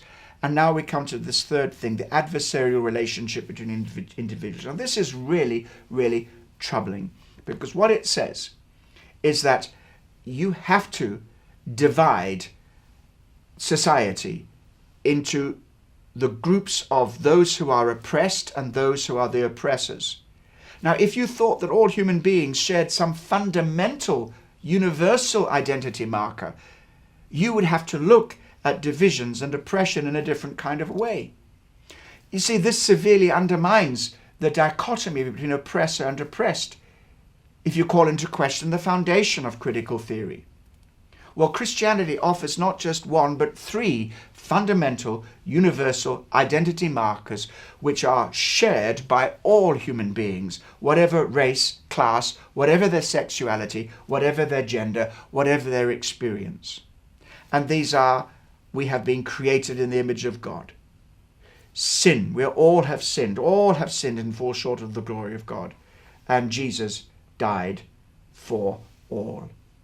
So we find now that the final objection that we might bring is the rejection of hegemonic power. You say, well, surely you want to reject hegemonic power. Surely you don't want to uphold hegemonic power. If you do, that just shows what kind of identity group you belong to. But the truth is, those in critical theory also want to gain hegemonic power, but they don't say that just yet. They just want to tear down other hegemonic powers. And let them tear them all down. Let them tear all human structures down. But there is one overriding, sovereign, omnipotent, uncreated God who holds all power. the Bible is nothing, actually, than one colossal hegemonic discourse from start to finish. That's what it says. And they agree with that. They agree that the Bible is hegemonic. That's why it should be rejected. However, when you understand that God is who he is, he has all the power in the universe, and he's the only one who's told the true story of reality in the Bible. This means there's one true story of religion, one true story of morality, one true story of sexuality, one true story of gender, and so forth, and that's found in the Bible. Now, I understand that this is totally unacceptable to people who don't believe in the Bible. I understand it's a huge stumbling block for people when they try to believe in the Bible who come from oppressed groups. I understand that. But either God exists or he doesn't. The Bible is the word of God or it isn't. Jesus came to save us or he didn't. He died on the cross to save us or he didn't. Or he was raised again from the dead or he isn't raised from the dead. He's coming again or he isn't coming again. That doesn't depend your point of view, whatever race you are in, whatever background you're from. These things are true whether you believe them or not, or whoever says them, because God says them out. That is the test of faith. And I'm concerned that Christians today are taking more account of critical theory than they should. There's stuff that we can learn from it. But if we're not careful, it conflicts so much with Christianity and this whole thing. The Bible is one whole giant, colossal, hegemonic discourse from start to finish. That's what critical theory says. So you will not really be able to bring the Bible into this kind of discussion unless you can point out the error that people have rejected, not in a thinking kind of way. Now, perhaps there's one more thing we could say about the Christian objection to critical theory, and that is this moral asymmetry between the oppressor and the oppressed. And what that is that, look, and we've got examples here which are on the screen for you of people who have written the most appalling things, the most outrageous things, but because they are people who are saying the things against those who are perceived to be holding the hegemonic power, that's fine. That's fine. It's okay, because it's righteous and just to do that. Actually, the truth is there's no moral asymmetry. Yes, all have sinned and fallen short of the glory of God. We understand that. And there are people who are worse down the line of sin than others. And there are people who are more oppressed and more guilty in certain sins than others. But there is no way that the rules that I apply for my life and what I can say and do don't apply to your life because you are in the wrong group. And that's what tends to happen with critical theory. And so the insistence that individuals from different demographic groups should be held to different moral standards purely on the basis of their group identity is deeply unbiblical. Sin is not rooted in power dynamics. It is rooted in the violation of God's commands in thought, word, and deed. And so those are some of the issues that we take with critical theory, but remember there are some good strengths. And when we come to talk about what we do from here, we need to build on the strengths and the ground that we have in common with critical theorists, but be very, very clear. We don't follow them in any of this stuff which is contradictory to Holy Scriptures and to the God of the Bible. Thank you so much, Colin. And again, welcome to the very many of you, 316 people on right now, the very many of you who have joined us while this teaching video is on. We are going through the process of enjoying 5 short training teaching videos on the topics of woke and critical theory. And for those who have asked the question, yes, all of the material will be available later on. And we'll give you instructions on how you can do that later on, but pretty sure most of it's going to be on the church's website, kt.org. If I can ask the following 4 people from the panel to get ready, please. David Parfit, Isuken, Wally, Philip, and Yatunde. Again, our panel is representative of a wide array in the marketplace. We have medical professionals, law professionals, parents, people who are in business, and they are here to offer perspective, to try and answer some questions if you have questions. but also to share their experiences so far. So let's do a quick recap on what we heard Colin just say, that in critiquing it, as most good critiques would do, we hear both the positives and the negatives. There are some positive things about woke and critical theory, an understanding and acknowledgement that oppression is evil, that an understanding of groups is pretty useful on understanding some of our historical laws and institutions, and an understanding that power does in fact exist. Earlier on in the presentation, we saw the example of little Barbie doll, but a glaring example I can think of is the Hollywood movies and how characters and lifestyles and shapes and sizes are all designed very cleverly and shown on the screen. We need to understand there are some conflicts as children of Christ. Colin listed several. I'll pick up on a couple of them he mentioned. There's a huge difference between the worldviews offered by critical theory and those of a Christian and God's word. With a Christian, between creation and the fall and restoration, we have redemption. With critical theory, between oppression and liberation, we have activism, two completely different things. So let's have a clear understanding of that. Secondly, when someone makes a statement with critical theory, it's not a question of, is it true the way we would typically check something out relative to science or medical or other means? The question is really, when you make a statement, where is it coming from? What do you mean? What's your agenda? What's your motive? And is it all related to maintaining supremacy? And then I picked up, while there are several other things Colin mentioned, I picked up at the very end, there are not different standards and different moral standards for different groups. All have sinned and fall short of the glory of God, all of us. And we need to understand there's a big difference between where critical theory is going and its teaching and how we stand as Christians. So let's hear from some members of the panel. If we would go to David Parfit. Now, David's got an interesting background. Not only is he a dad, and he can share from that perspective, but he's also a school governor. And David, you've communicated to us some of your experiences. Why don't you tell us a little bit about what you've been seeing? Yeah, sure. Well, good morning, everybody. Thanks for having me, contribute to this really helpful webinar.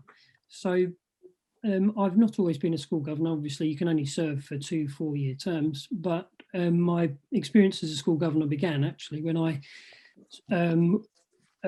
an advert was put out by the school to come along to a gender equality session being put on by one of the teachers, and there were just a couple of parents turned up. So I went with one of my children. We listened, and a worksheet was given out, and I've got it here. I hung on to it. It was 2 years ago, and it's raising children without gender stereotypes. So it's actually distributed by quite a strong feminist organisation, and it's dealing with a number of issues. They don't want men to treat their girls like little girls in derogatory terms. So there's a lot of good desire.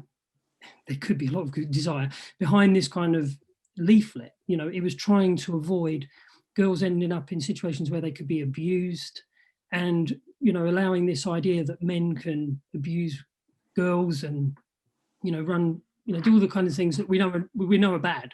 So it comes out of a place of trying to deal with inequality, trying to deal with oppression. However, in that mix, there was a very aggressive stance against stereotypes. So I wrote to the school and I said, you can't get rid of stereotypes, because as soon as you do that, you are hurting people who say conform to those stereotypes. They may be a girl who likes putting pink hairbands in her head. You can't attack her for the sake of wanting to get rid of the oppression. And the school were really good. I went through their complaints procedure, and it ended with me being invited to be a school governor by the head chair of governors. So I've been a governor now for 2.5 years. And in that, I'm now looking and examining things like the relationships and sexual education policy as a Christian. So I'm able to look at those policies, and I'm able to give a good, strong, obviously informed by my Christian understanding, opinion into those situations. And I see that a lot of the woke agenda does come out of a place of hurt. And one of our children, she's 18, she's in a sixth form school, and she said, Dad, you have to understand that this woke agenda does protect a lot of people who are hurting. You know, there are people, and we have a mean society. We have a society which is vindictive and very abusive, very hurtful, and it can be spiteful. You must understand that teenagers especially can be extremely spiteful and bully each other, even to the point of suicide. We know one boy, he's tried to commit suicide New Year because he is unsure of his identity, and that's led to severe bullying, even by his family members. And as Christians, our responsibility is to restore and renew in our hearts that sense of love. You know, we've got a great opportunity here, which is to present the unconditional love of Christ. Now, we were talking about it around the breakfast table last weekend, and we began with the children, we began to understand, you know, the woke agenda is like a sticking plaster that you just want to put on top of a wound, and it is not going to heal anyone. It's not going to do what Jesus came to do, which is to heal the brokenhearted. So as Christians, we have a great opportunity to step in with a positive solution, the true solution, which is the unconditional love of God and the forgiveness of all sin. You know, we're not singling out people for specific sins, but we're saying that God's grace is here for you and he can heal you. So, you know, I see a problem, but we also see a great solution and a great opportunity. And some of the reasons for the woke agenda. Yeah, so hopefully that's helpful. Thank you so much, David. Now let's go to Wally or Philip. Wally, you operate in business. You've worked with several large organizations. You were communicating to us that you've also observed some changes in these large corporations. And you felt strongly as a Christian about something and even wrote to them. So tell us a little bit about what you're noticing that's changed and what's your response as a Christian? Thank you, Ron. Thanks, Pastor Colin. Good afternoon, church. I would just like to touch on some of what Delphine and I have observed, and in particular, as Ron said, I will touch very briefly on some of my experiences at work relating to diversity and inclusion in the workplace. Yes, as already mentioned, diversity and inclusion, they're great principles in themselves, but in some cases, I think they may have been hijacked. For me, over the last 20 years, I've had the opportunity to work in quite a few large multinational firms, as Ron pointed out, either directly or as a consultant. And I've noticed a sort of similar pattern, more so lately when it comes to inclusion. While some aspects of this inclusion are unquestionably laudable, there seems to be a tendency to bring what I would call unlike times together under the same umbrella in such a way that does not, or in such a way that if anyone doesn't or can't embrace or champion everything that is being shared as is, especially based on scripture, you'll be seen in a different light and usually negative. For me, I attended training sessions and seminars at different workplaces in the past, and some aspects of what was being presented under the banner of inclusion didn't sound right to me. It didn't go down well with me for some reason. So I decided to start paying attention and start researching what lay behind what was being shared. I've always asked myself that if inclusion, as we constantly told at work, means bringing your whole self to the workplace in order to be more productive, and without question, my faith is an integral part of me, how come then does there seem to be a potent undercurrent in the workplace that tends to sweep my own faith under the carpet, and in order to make way for inclusion for others? It seems to me on so many occasions, and some people may have experienced that as well, that the Christian voice has to be silent or be silenced, and I find this unacceptable. And what I've seen in the workplace is it doesn't stand in isolation. It's a microcosm of the entire society, so it reflects what is going on. We saw in 2017, for example, when Tim Farron was repeatedly hounded over his faith following his initial statement that homosexuality is a sin. Then he had to retract the same statement under pressure. And at the time, he did say that remaining faithful to Christ was incompatible with leading his party, the Liberal Democrats. And in an interview I saw on Premier, he eventually expressed, he regretted saying it was not a sin. He came back and tried to say he regretted saying that homosexuality was not a sin, but obviously the damage was already done. And recently in 2020, we noticed Janet Derby, the MP for Lewisham East and Labour Shadow Minister for Faith, Women and Equality, resigned following a comment. And if I can just read that verbatim, that there needs to be something in place that will respect people's conscience and views on faith if they refuse to certify same-sex union. And I thought there was nothing unreasonable about what she said. And I thought, oh, that was quite nice that somebody in the public place pointed that out. But I was surprised how quickly she resigned, retracted that comment because she said, but on her own account, that her comment gave a view, it implied a call for conscience clause to be inserted into the contract of marriage registrars. For me, I came to, in a few cases, I came to a realization that I needed godly wisdom, given increasing legal restrictions in place to limit one's expression of faith in public or living out one's faith at work. For example, I work with people who are transsexual colleagues of mine, and I had to learn how to relate to them in line with my conscience without coming across as judgmental or unloving. And likewise, Delphine here is a solicitor and worked as a solicitor, as a lecturer, worked in different aspects of law, including family law, where things you have to be quite careful how you handle things. And Delphine, she had to prayerfully consider her cases and actions and had to reach out to her employers to know what kind of cases she would take on and what she would not take on the grounds of her faith. She had to leave that out very clearly, and people would hesitate to bring cases to her, and that was not in line with her beliefs. And now that she runs her own firm, we've never stopped praying for godly wisdom and direction in all the cases she handles. Finally, I'll just put quickly what the last one I attended, the seminar I attended early this year in January before lockdown. I reflected on it for a while and I was bothered for days. So I put a question together that the next time we had this, at work, I would ask this question. Obviously, I didn't get a chance to ask, but I saw my question a few days ago, and I'll just read that. This is what I put down. The firm has done a lot of commendable work to promote aspects of inclusion.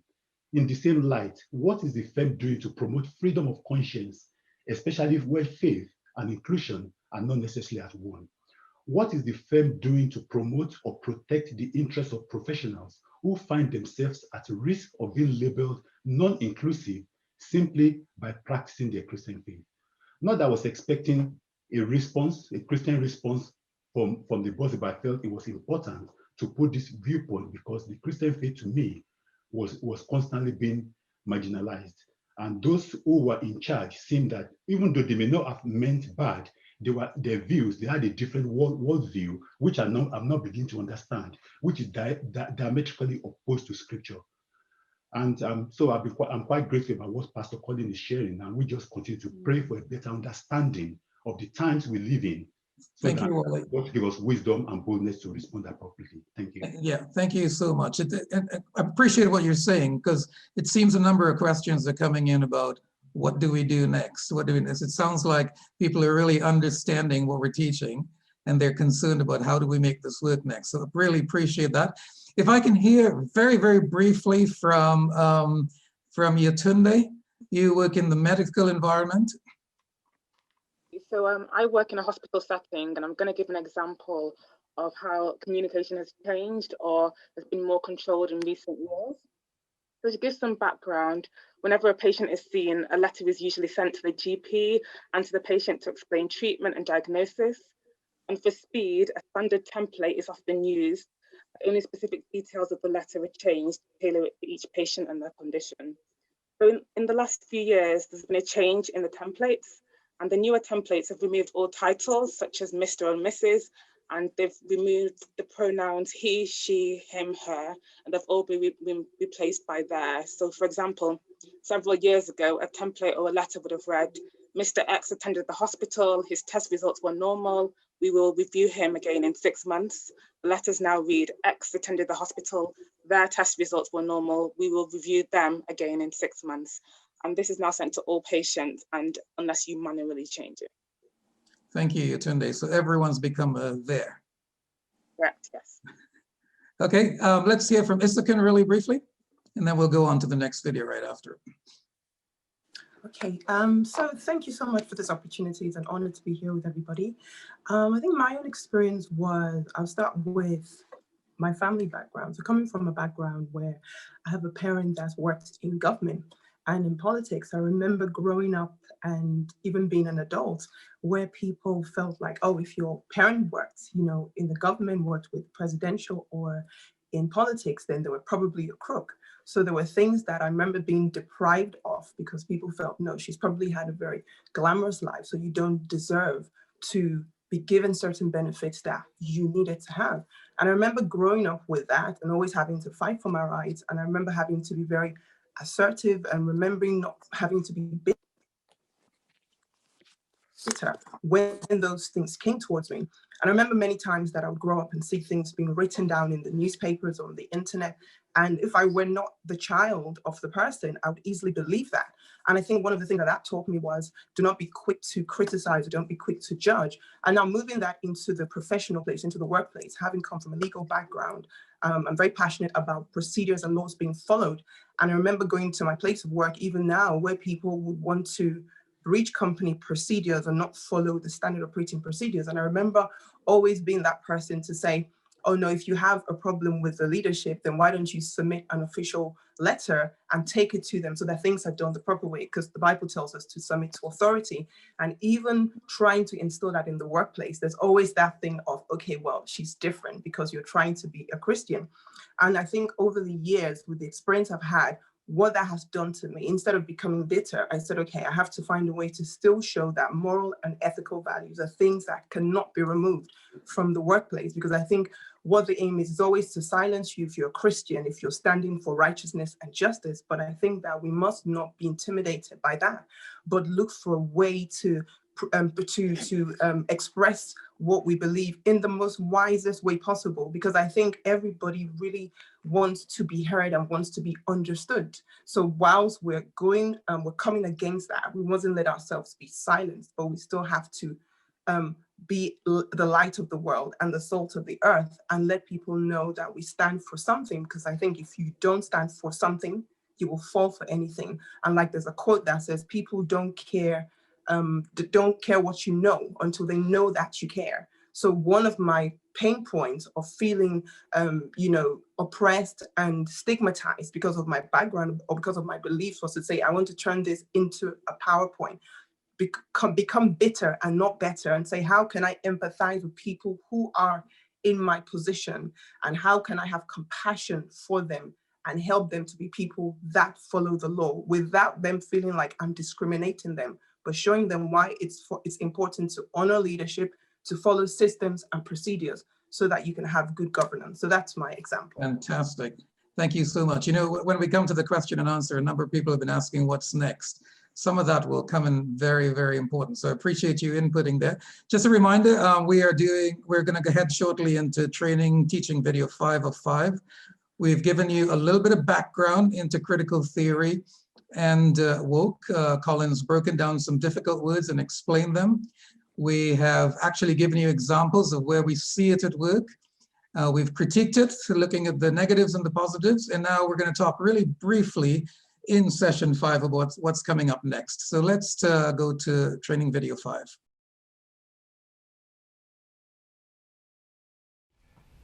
Welcome to the final session in today's webinar, Understanding the Times. And in this session, we're going to look at where do we go from here? What must we do? Dr. Neil Shenvi on his website, Shenvi Apologetics, provides quite a bit of information, which I'm drawing on today. And I'm going to just touch on this quite briefly, because I hope that we can have further discussion in our webinar, in the discussion times, and in the question and answers, see what we can do together. So I'm just going to give a few pointers. Well, I think, first of all, that churches need to unequivocally and explicitly reject critical theory as a worldview. But we also need to be sensitive to the concerns that lead so many people to embrace it. Now, there's some examples from critical theory which have kind of become so accepted that they are actually quite common sense for large segments of society, even for some Christians. For example, the claim that lived experience can give us valuable insights. Yes, it can. But these lived experiences must still be subjected to the scrutiny of Scripture and evidence. Also, we need to liberate our theology from privileged groups. Yeah, that's positive. That's positive. We should constantly re-examine our ideology to recognize whether our identity has biased our interpretation. Yeah. Negative, though, the truth of or falsehood of a claim does not depend on the identity of the person making it. I made that point in the last session. Claim number 3, we should dismantle all structures which perpetuate privilege. There's a positive point in this. Power can be abused and misused, but power in and of itself is not inherently evil, and power imbalances are not necessarily unjust in society. We have to be very careful before we assume that's the case. Claim number 4, we should promote diversity within the church. Yes, some forms of diversity are elements of God's good creation, but other elements of diversity are the result of sin, and they must be rejected, not the people, but they must be rejected. We cannot simply accept all diversity, even diversity which is based on sinful practices and sinful ideas.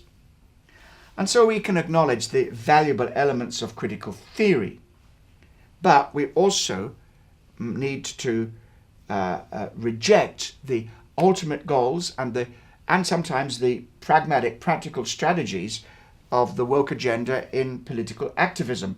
We work for the kingdom of God, we promote its agenda, we embrace the ways and methods that come from the character, the mission, and the Spirit of Christ, not the angry, secular understanding which is based on a premise that God, we're not created in the image of God, and we don't need to consider that.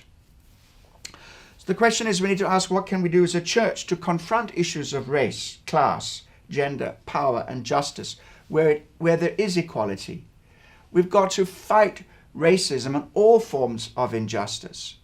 And we want to embrace people, not distance people. We need to acknowledge and fight racism. Here's a picture of a lady by the name of Ruby Bridges. I don't know if you know who she is. On the left, there's a 6-year-old Ruby who received death threats and had to have US Marshals escort her to and from her home when she was the first person to integrate into an all-white elementary school in New Orleans. On the right, here is Ruby, today, age 65. Hi, Ruby. And so people like that, this is not a long, long time ago. This is living history. We need to know and understand and accept that racism existed, it exists today, and be aware of it, and to be understanding and compassionate and see what we can do to change things. I think, however, it's not just an issue of racism. It's an issue of violence against all minorities. We should oppose it. We should oppose violence against Muslims. We should oppose violence against LGBT people. I don't know if you remember the London bus attack that took place in June 2019. Here we have a lesbian couple that were beaten and subject to homophobic attack, left covered in blood for refusing to kiss. It was not they were refusing to kiss, it was they were being victimized because they were lesbians. And so we have to stand against this. And we should be at the forefront of social justice, speaking up for people who are treated this way, whatever their race, religion, sexuality. God's love commands it. We should extend to these people. What about Wilfred Dubrin, beaten up while walking with his boyfriend in the 19th arrondissement of Paris, April the 7th, 2013. These were homophobic attacks. And we cannot look at a picture like this and say, it's okay. It's not okay. If we stood in the gap for some of these identity groups who have been not just persecuted, but oppressed and discriminated against. If we speak up for them and had spoken up for them more, we would not be in this divisive situation today. I'm not being naive. I know there are massive ideological differences, but human compassion, surely Christianity should be at the forefront of that. Also, it's important to be well informed. Dr. Shenvi says, read broadly, and he's got a photo of a number of people of color saying, these are the people you should read. And interesting thing is, they may be all people of color, but they don't all have the same views. Just because you are black, it doesn't mean to say that you agree with critical theory. And just because you are white, it doesn't mean to say that you disagree with it. Not at all. And so read widely. But importantly, this is the most important thing as we finish. The most important thing is to uphold the primacy of the gospel, both for Christians and non-Christians. You need to understand that social justice, as important it is not the gospel. God commands us to take care of the poor, but the gospel is not social justice. We don't have a social gospel. We have a gospel about the saving power of Jesus, and we preach the gospel. It's the gospel of salvation. Now, of course, the outworking of that gospel, as we are disciples of Jesus, we now then reach out and engage and act as salt and light. But it is gospel first, and the fruits of the gospel follow. The fruits are not the gospel. By very definition, it's the fruit of the gospel. And so what can happen today, and is beginning to happen in evangelical circles, the gospel of salvation, forgiveness of sin, is being pushed on one side to the gospel in favor of the gospel, the social gospel. And for non-Christians, we need to let them know that our gospel is about being right with God and preaching those values of being created in these truths, being created in the image of God.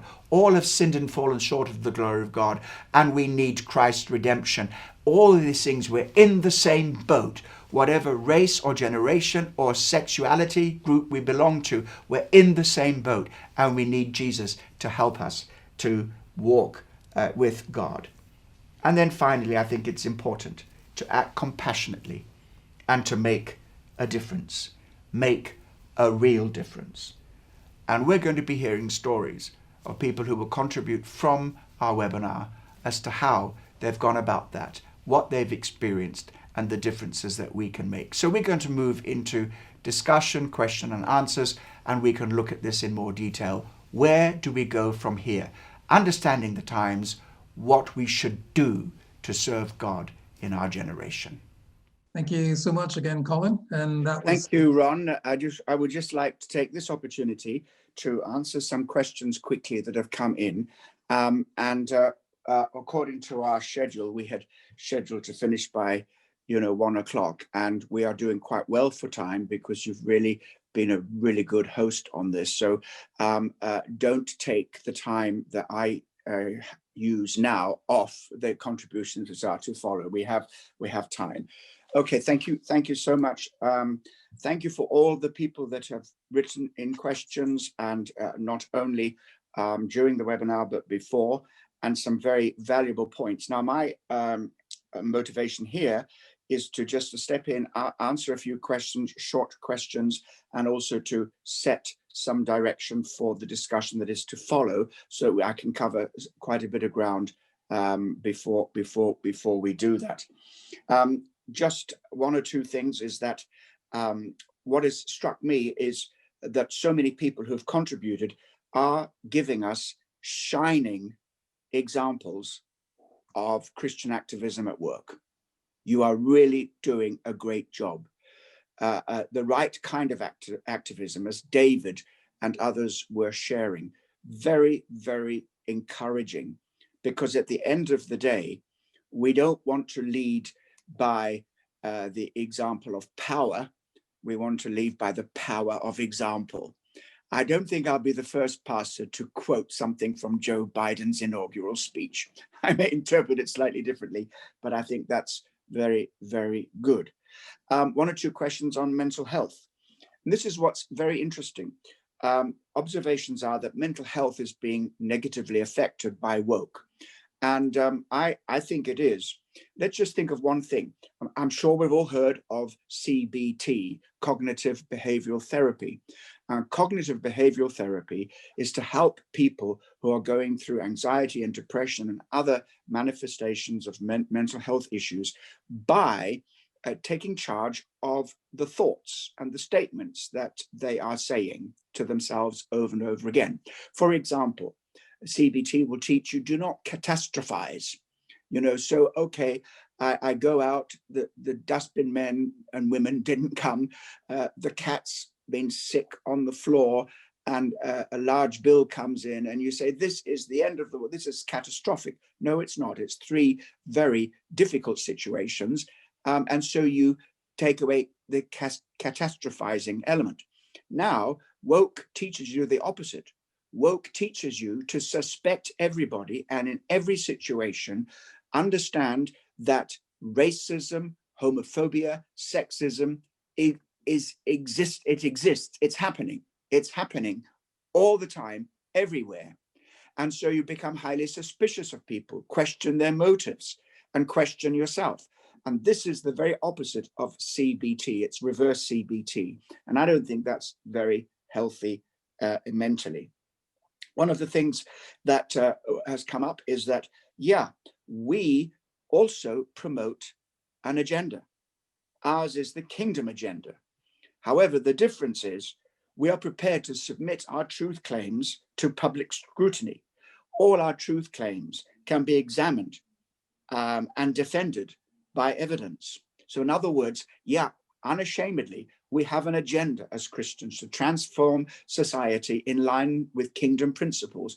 We have a hope. We are working towards and moving towards the manifestation of, I don't even know if it's right to call it utopia, because that's a slightly different word, but to a glorious future where there will be no sin, no racism, no pain, no suffering, no disadvantage. And that's the manifestation of the kingdom of God.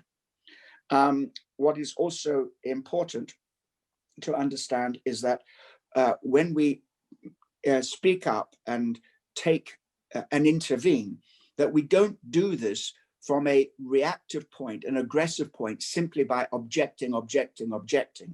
Yes, we should object, but however, we should push for discussion. The primary focus should be on my point of view.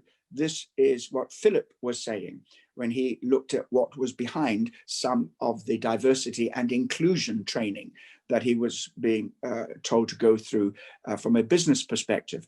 Just sort of say, right, well, why is it that our voice and place at the table is not allowed? We know why it is, because the woke agenda considers Christians and Christianity to be one of the biggest defenders of their own hegemonic power. So we have to question this. We don't just object, but we discuss and we share. And also we point out that if you want an inclusive, a truly inclusive society, then nobody should be excluded, and certainly not Christians. Another thing I want to mention is that in this whole word of terminology, somebody commented on the chat, we shouldn't use the term social justice. And I know exactly why that person said that, because social justice as a term, diversity, equity, and inclusion, they're beautiful terms if we interpret them the way we might do that as Christians or as people that have the best of liberal society. Diversity means taking a whole range of people, not just going for one group. Equity for us means being fair and just. Inclusion means including people rather than excluding people. However, each of those terms have very specific and technical meanings in critical theory. And so if we're naive, we can rush out and march on a side by side with people who are saying they're for social justice. Actually, they're not. They're not for social justice as we would understand it. What they're looking for is for a revolution that will totally tear down the whole of society in order to impose their vision of society, impose it without discussion, without debate, with coercion, totalitarian methods, silencing, cancelling. So we've got to be very careful how we use these terms. And that brings me back, which will help you, Ron, lead into the discussion of where do we go from here. Right at the very beginning, Andrew, who leads our kids and children's ministry, pointed out that many young Black people today were so affected and impacted by George Floyd's death, as we all were. Absolutely outrageous and terrible event. Now, this is the first mistake that was made at that time. The church isn't doing anything. I feel impacted by this. Therefore, I've got to go out and march with those people who might be motivated by non-Christian motivations, by anger, by hate. And I'm not saying marchers, all the marchers were like that, but I would just like to stop right there and say, examine that assumption. The church isn't doing anything. Oh, the church is doing a lot, a whole lot.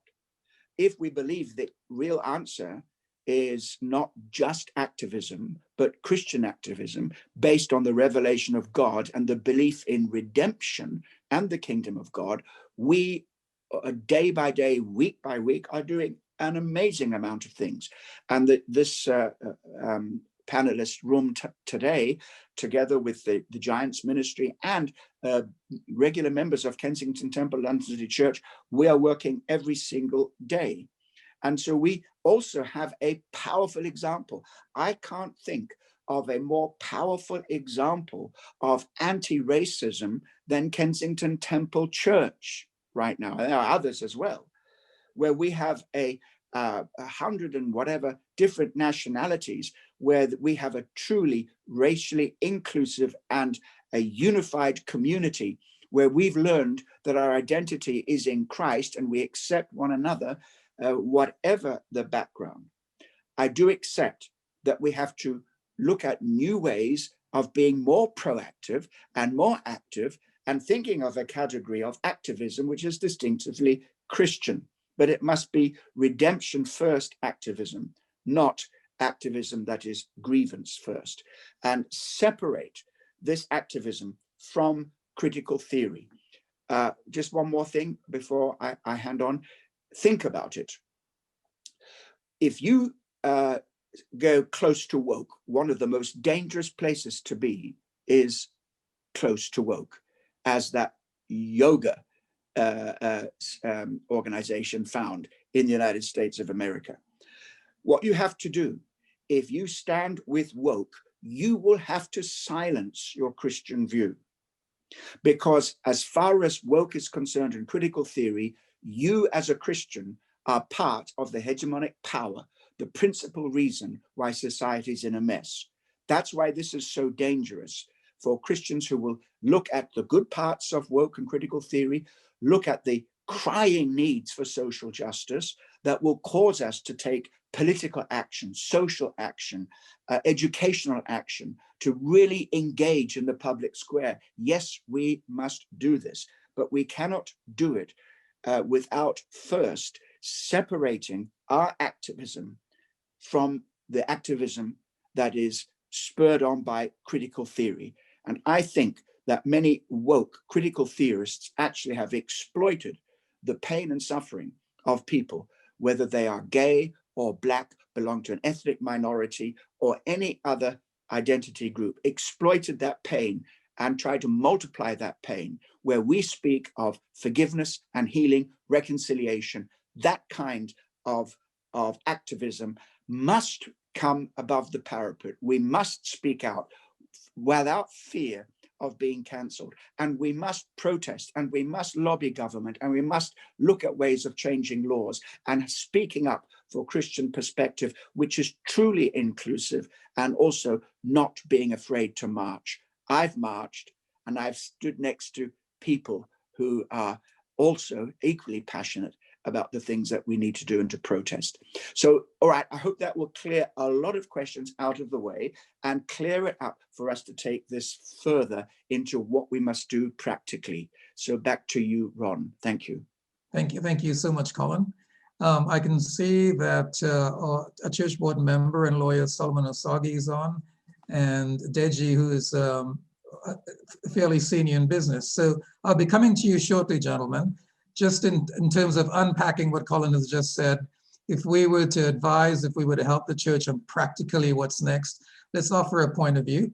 But before we get there, Baba is online as well, and Baba is senior in marketing. And there's a question that's come up, which is quite relevant, because in several of the examples that Colin used throughout the 5 training videos, a lot of the negativities and pressures that came from woke activists were actually online. And the question is around the use of social media. As Christians, should we jump out of it, or can we use it to our advantage in this particular strategy? Pros and cons. No, for example, the example Colin gave of the gym, the yoga club that was shut down, that was done primarily through Twitter and Instagram. Okay, and so the person is asking, as Christians, should we run and hide, just say social media is not for us, Baba, or are there opportunities here? Good afternoon. Yeah, I think that in line with generally all that's been said, I think that what's needed is probably for us to engage. So I think be it social media or the offline community, I think generally we have to engage. And my observation generally is that there's a lot of difficulty in terms of people voicing their opinion or taking a stance, because the area that we're discussing is quite complex. And as a result, what tends to happen is that a lot of people shy away from engaging. And that means that obviously those people who do engage ends up shaping the agenda and the direction of things. So in terms of social media, I think generally we have to engage. Of course, we need to engage with wisdom. I think that there's always the trap around the fact that it's very easy in this space to fall into the difficulties of being seen as being either oppressive, unkind, or lacking compassion. And I think that just generally, however we engage, one important point is that to always bear in mind that on both sides of the argument, if you like, there's pain, and therefore we just need to bear that in mind as we share our perspective. But definitely, I think it's one that we need to learn to engage. We need to engage, and it's the only way, by being in the debate, that we can help in terms of shaping the direction of it. So yes, but with wisdom and discernment. Definitely. Thank you so much. Let's hear from Solomon, followed by Deji. Solomon, Colin was encouraging us in several areas there. What, as a church, as a body, followers of Christ, what do you see as next steps here? Well, thank you very much. Thank you very much, Ron, and everybody else. I think Colin's last point is a very, very powerful one, because we have to be very careful that societal philosophies and ideologies, that they don't influence the way that we see, that we receive, that we interpret Scripture. We have to be very careful. We have experience as Christians of these sorts of influences in whether you're looking at Leviticus or Exodus, where the Israelites were told about how to treat and receive foreigners. We know that we have got these experiences, but we've got to be careful that in the end, this is about the gospel. I'm careful and worried about that sometimes, because, you know, if societal default, as D'Angelo was explaining, Colin was putting it there, is that there is an oppressive force in society. And we know that these ideologies, these oppressive ideologies, they spread through these meta-narratives. If we ignore them, if we ignore these narratives and say that all we'll do is recede into the church and pray and do nothing else, I'm doubtful that will work, because even postmodernism itself, it struggles with meta-narratives and how to deconstruct them. So even if the struggle is there, then it's a struggle that we can't ignore as a church. The challenge, I think, one of the challenges with diversity and inclusion, if we simply focus on that rather than going back to the gospel, The problem with diversity and inclusion is that whilst it gives minorities like me a voice, diversity and inclusion as a social construct, it's also a platform for the ideologies that are anti-Christian to flourish. So, if you simply go from the point of view of this is a diversity and inclusion thing, then of course you are giving a platform to the very philosophies that are anti-Christian. And Christians, we know that we have these experiences, as I say, in the days of Daniel, in Daniel 6, when King Darius issued the decree, the Christians, they were faced with the same conundrum, and they were able to respond. So we have an approach that I think has to be about the gospel. It's a difficult argument to make, but we have a history of this in Christendom, and we've come through it before. But as Colin says, for me, I think this is not just about a D&I thing.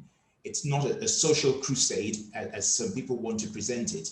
I think it's got to be the gospel of Christ, which we present in the way that the Bible itself gives us a background, a history to approach these things, because they are real. They're real challenges, but they're not one that Christianity has not seen before.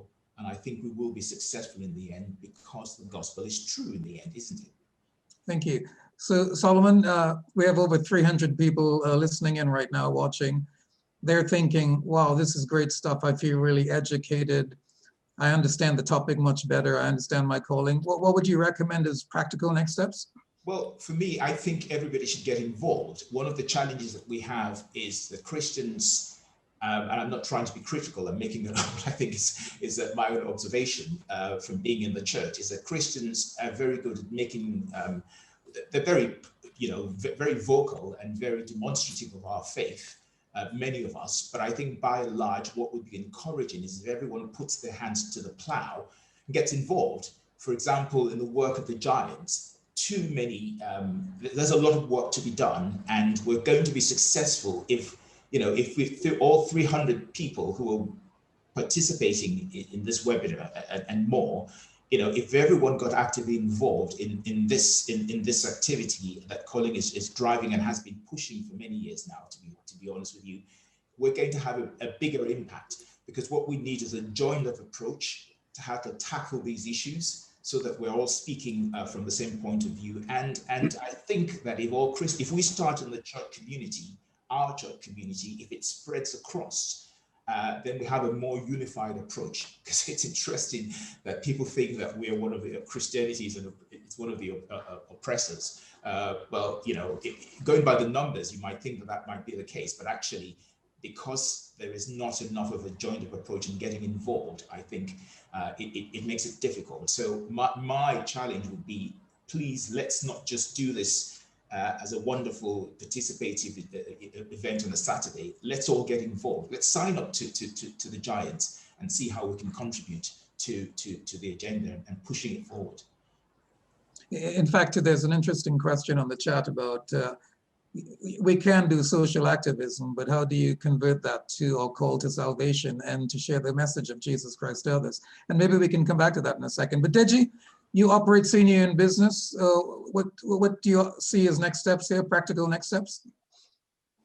Thanks, Ron, and good afternoon, KT Church.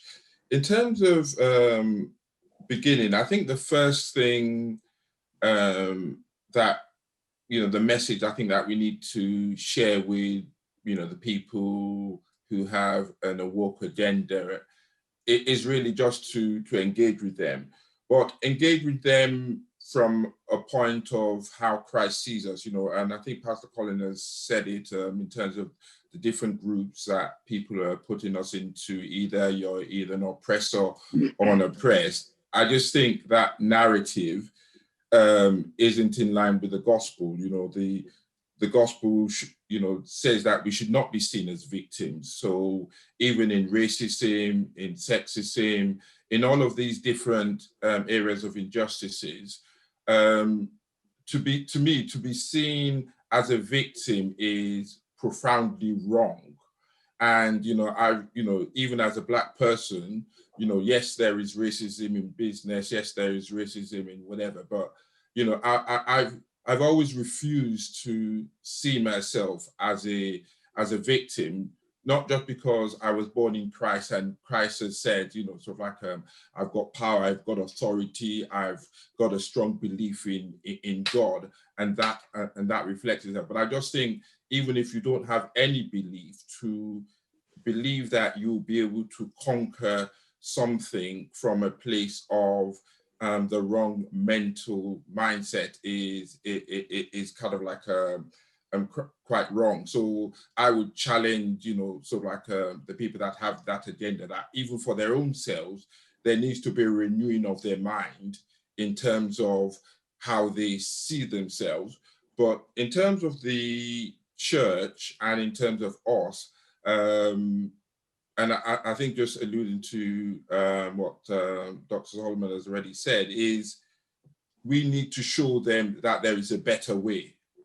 Yes, there is racism. So, going back to Andrew's initial comments about the Black boys and how they feel, yes, they may feel victimized, and yes, they're angry and they've got whatever, but we should be able to engage with them to say, there is another solution to actually move you from where you are to, where God is actually calling you to be. And Christ has the answer, not in terms of necessarily focusing on their individual circumstance, but as a group that, in order to move them forward, how we can do that. And where we've actually done wrong, I think, as a church and as a homogeneous power, as they say, if we have done wrong, we should apologize. And I don't think we are ever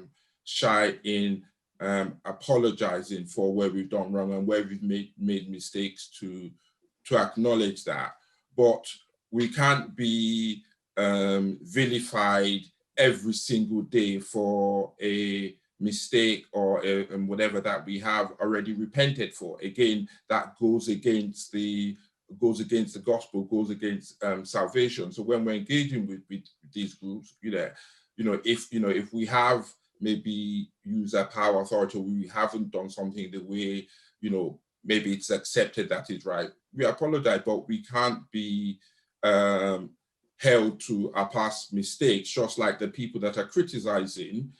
If you were to examine their lives, I'm sure you would find mistakes that they have done, and they wouldn't want that to be put out on social media and their whole life pillified for every single mistake that they have. So that same justice that they would want to themselves, I believe they should be affording to others. But I think the main point is that we just need to engage with them. I think it's in 2 Timothy chapter 4 that it says, the key thing is that we preach the word, but we be ready in season and out of season to convince, to rebuke, to exhort with long suffering and teaching. So what we're doing today, I think, is a real good beginning as part of that journey, that we get the education, we get the understanding, we do more research so we can start that engagement process. So I don't think we should shy away from it, just like David did with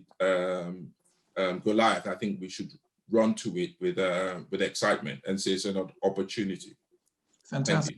Thank you so much. And I saw Colin's note there about we need a healing of hurts. It's, he said during his training sessions, he talked about the gospel at the very top, Christianity at the top, the rest of our identity is under that. And whatever it takes to mend these hurts, we need to explore a little bit and not ignore it, just simply because we're children of Christ. Now, Elizabeth, I've noticed Elizabeth is online. If you would unmute, because Elizabeth, you come at it from a slightly different perspective. You have been actually in workplaces where you have seen opportunities for us to do some things as Christians. Do you want to give us a really, really brief update there? Yes, hello everybody. Thank you for this opportunity to be here. So sorry. Oops, there we go. Yes, thank you for the opportunity to be here. I worked for a local authority for 16 years. While I was there, when I joined the local authority, I knew that I had a sense of calling, and I think we all do on this platform, and everyone as a Christian, wherever you work, it's a calling. And so I had this sense, I'd been to Bible school, come out, and so I thought, I'm going to go to China and be a missionary. That was my heart. And then I found myself in this job, and I was, God, what am I doing here?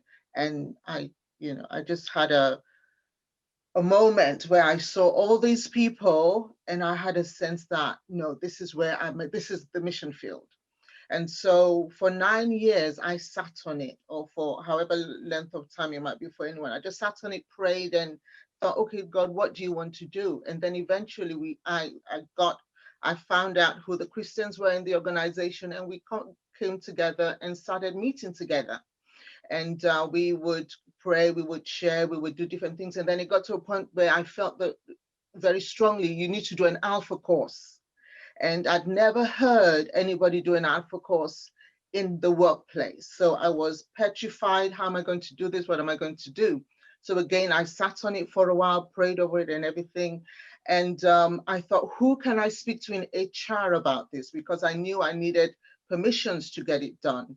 And I sat on it again, just thinking and waiting on God for it. And a lady's face just kept coming to me. So I went up, found her and told her what we were about to do. She, I don't know if she was a Christian or not, but she said, oh, I've heard about Alpha, send me an email and we'll do something. And so she gave us permissions, we did it, we advertised around the building. A few people looked and thought, how on earth could you do that? But I think at that time, I was quite naive. I just did whatever came to my heart to do. So we did the Alpha course, we invited people, we even had an away day. And Pastor Kemi came and did the away day for us, and people from work came to the away day, and we did that. So we did different things in the workplace. We did at Easter, we decided to do a Christianity Awareness Week, where for every day, we had a speaker coming at lunchtime to do a talk. Jonathan Gwilt was one of the people that actually came. He did a talk on evolution and creation. The room was packed with people. Most of them came to antagonize, but they heard it anyway. And it was very positive, the outcome eventually. So when I finished at Elim Council, I left there and started working for an organization called Transform Walk UK. Now they support Christians in the workplace by encouraging them to do exactly what I had done, to come together and form groups. So as a result of working there, I was the lead ambassador. So I had about over 100 groups that I was taking care of. So I was able to go to places like Barclays, like GlaxoSmithKline, places like British Petroleum, different councils around the country, aerospace, hydrographic office, and all these places where you would think it can't be done. But there were Christians meeting together, and the aim in Transform Walk UK was pray for the organization. Nobody would ever say, don't pray for me. If they know that there's a praying presence, they support that. Another thing about equality. Sorry, Elizabeth, just before you go on, I just want to clarify. So because we've heard lots of examples today, people who've had difficulties or have been prohibited from doing anything or expressing their Christianity. What you're saying is, based on your experience, there are possibilities. Like how would somebody find out what these possibilities are? That's a good question. The main thing, I know that there's a lot of negative propaganda about the equality, diversity, and inclusion. But one of the things that it does, it gives us a platform. It gives everybody a level playing field. You have a platform where there are 9 other protected characteristics within that legislation that allows for the equality, diversity framework. There are 9 characteristics, but one of them is religion and belief. And if that is there, that was one of the catalysts. When I asked the lady at HR, why did you allow us to do the Alpha course? She said, if any other group within the council wants to do it, they can do it. But the thing is, nobody knew they could do it. under that piece of legislation, the Equality Act 2010. So because a lot of people don't know that they can have that, it's like a door, it's like an opportunity that if you know how to use that opportunity, you can have a level playing field with so many of the other diversity groups. That's so important, Elizabeth. I don't mean to cut you off at all. Yeah. I'm actually going to just go to the email you sent in. That's very, very important. But what I would like to say is that people like Elizabeth are very active in this area, and she is looking to do a number of workplace webinars in this year, how-to sessions for us on as members in the marketplace. For example, how to take your faith to work, which is a repeat one, how to engage with equality, diversity and inclusion, how to engage with staff networks, diversity groups, how to set up and build a Christian group at work, finding purpose in work. So what we will do, Elizabeth, thank you for that contribution, and we'll look to, I wanted to mention those things clearly today so that we can take it further, and members of the church and the panel will know that we've got more to come where we can take people further into this kind of Christian activism. Thank you, Elizabeth. Thank you so much. Thank you. Thanks so much, Colin. Andrew, if you're around still, a question had come in quite early, and while it's asking the question of youth and young people, I think the question is applicable to all ages and throughout the congregation, which is, as next steps, how do we educate our young people? So how do we educate in general?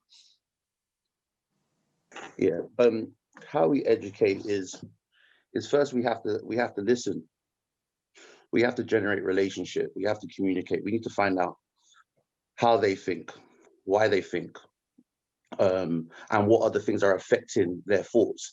So, for example, critical theory and all this stuff, this is subliminally affecting a lot of them. And if God's word isn't a reference point, then you can't sieve the truth.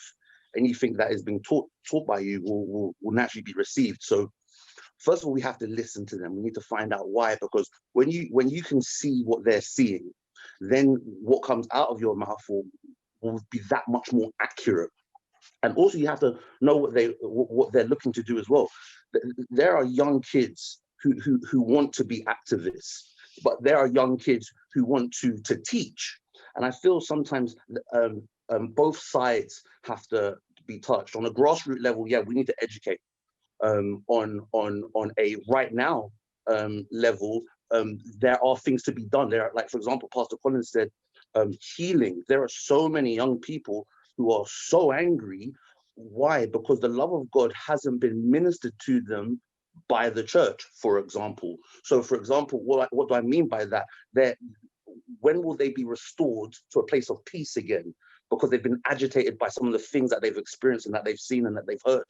So there's so many things that we can do. And I've realized that, first of all, let's get into contact with them. Let's speak to them. Let's listen to them. And before we start quoting scripture, let's find out their perspective. Let's listen to them. And then from that place of relationship, then we can minister with the Spirit of God and with the Word of God at a level of accuracy that can actually not only illuminate, but then direct them to be active in their schools, to be active on their roads, to be active in their little hemispheres of friendships, be it on social media or be it anywhere. So I believe there's so many things that can be done, but specifically for the young people, you first have to find, you have to come close to them. You have to start off with a relationship there. And then once that's been established, oh my goodness, there's so many things that can be done, and quite frankly, that they want to do. It's just showing them the way.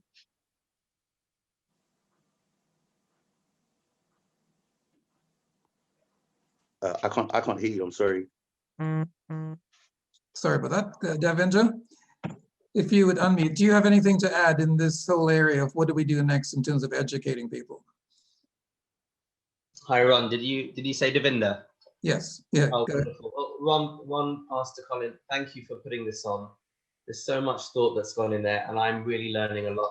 It's very interesting to understand that critical theory is an opposing worldview. to Christianity, because if I have to ask myself, what is my true concern? I would say it's probably in the area of activism, particularly education. I have a son I'm watching closely, what he's learning at school. And I do pray for the children and I pray for their education. And my expectation of education is that there's information that would be imparted that would reveal something to themselves about who they are and the world that they live in. And of course, that's taking place. But the problem is there's a huge amount of revisionism that's incorporated into all of this. And I think it's creating a lot of weakness. And, you know, I think earlier it was mentioned about the sort of mental health issues that young people are facing. David Parfit mentioned about the, you know, the plaster that's being put on a lot of wounds. And if I think about, you know, Ephesians 4:12, what does it say? Equip his people for works of service to become mature and not to be tossed around by the world. But actually, if children, they fall into this sort of woke revisionism, they can spend their teens, and I've seen people spend their 20s and 30s. They don't know who they are. Okay, they don't know why they're here and they don't know what they're here for. So the consequence is they do get tossed around by the world and it creates an awful lot of weakness. My real concern is that Christians and Christianity is becoming lukewarm and weak. You know, the Jewish community, they revile this stuff. If you look at the Islam and the minority cultures, they are supported even by their local councils when they decide not to send children to these schools. You know, what attracted me to Christianity is it's a religion of forgiveness, and it's a religion of real love and reconciliation. But why do we have to reconcile ourselves to allowing our children to be educated? You know, when it comes to science, nature programs, the children are encouraged to watch. They're heavily biased towards man-made climate change. You know, it's good that we should become environmentally aware, the damaging effects of consumerism, but they're more overly focused on the devastating effects of humanity. Nature is something that's to be revered. You know, people are a problem. If you look at you know, what they're learning in terms of religious education. So these are two booklets that I have from his school. He goes to a Christian school in Wandsworth. Now this booklet has actually been produced by the school, and the title is Origins, Faith, Reason and Science. And I have mentioned something about this to Pastor Colin, and his comments were very, very helpful. Christianity is approached in a Christian school from the controversies that are associated with creation and intelligent design. There is no full presentation of what Christianity is. There's no concept of salvation. If I look through this, and I'm happy to reproduce it for anyone that wants it, you've got Christian theories of creationism, you've got Christian theories of science. Christianity is actually completely comparative, but there's an assumption of a baseline understanding of Christianity, but it's not actually there. Jesus, and this was the curriculum for Christianity in the first term. Jesus is relegated to a moral teacher, and you've got two black and white pages at the very back of the booklet. That's their teaching of Christianity. Islam, produced by the school, this was actually posted. This is the only textbook that's actually ever been posted to us. The whole book, it's talking about ideology of Islam as a complete world religion. It's talking about the traditions of Islam. It's talking about the culture of Islam. You know, what it is like to be a Muslim today, actually what it's like to be persecuted as a Muslim today. There is a whole passage that members see Islam as a threat to British life. Children are supposed to understand, you know, and discuss that from a Muslim perspective. The back two pages are actually talking about miracles of Islam. I mean, it's so disproportionate, and Christianity is completely marginalized. I'm really looking forward to get involved in the Giants. I'm really hoping that we can get behind it, because, you know, Christians need to stand up. We really need to stand up. There is actually an agenda here, and I'm seeing it increasingly through my son as he proceeds through the education. So, taking the example of David, I actually am prepared to become a governor in the school. But what I want to understand is what the school professes to be teaching and how the teaching and the materials actually deviate. I want to try and support the teachers, because I think a lot of teachers will need support and they are sympathetic. But unfortunately, a lot of the parents' involvement, they're basically information dissemination groups. But we need to get in touch with the teachers. I have actually got in touch with some of the teachers and I will have a meeting, but I don't want to go in a militant way. And I'm also aware that there are other parents that have many children in the school, you know, and they don't want their children's education to be affected, as I don't want my child's education to be affected. So I have to do it in a very sort of sensitive way. But I'm really looking forward to learn from the giants, and I'm already learning from people who have gone through this process of being school governors and having children go through the education system, how to address it.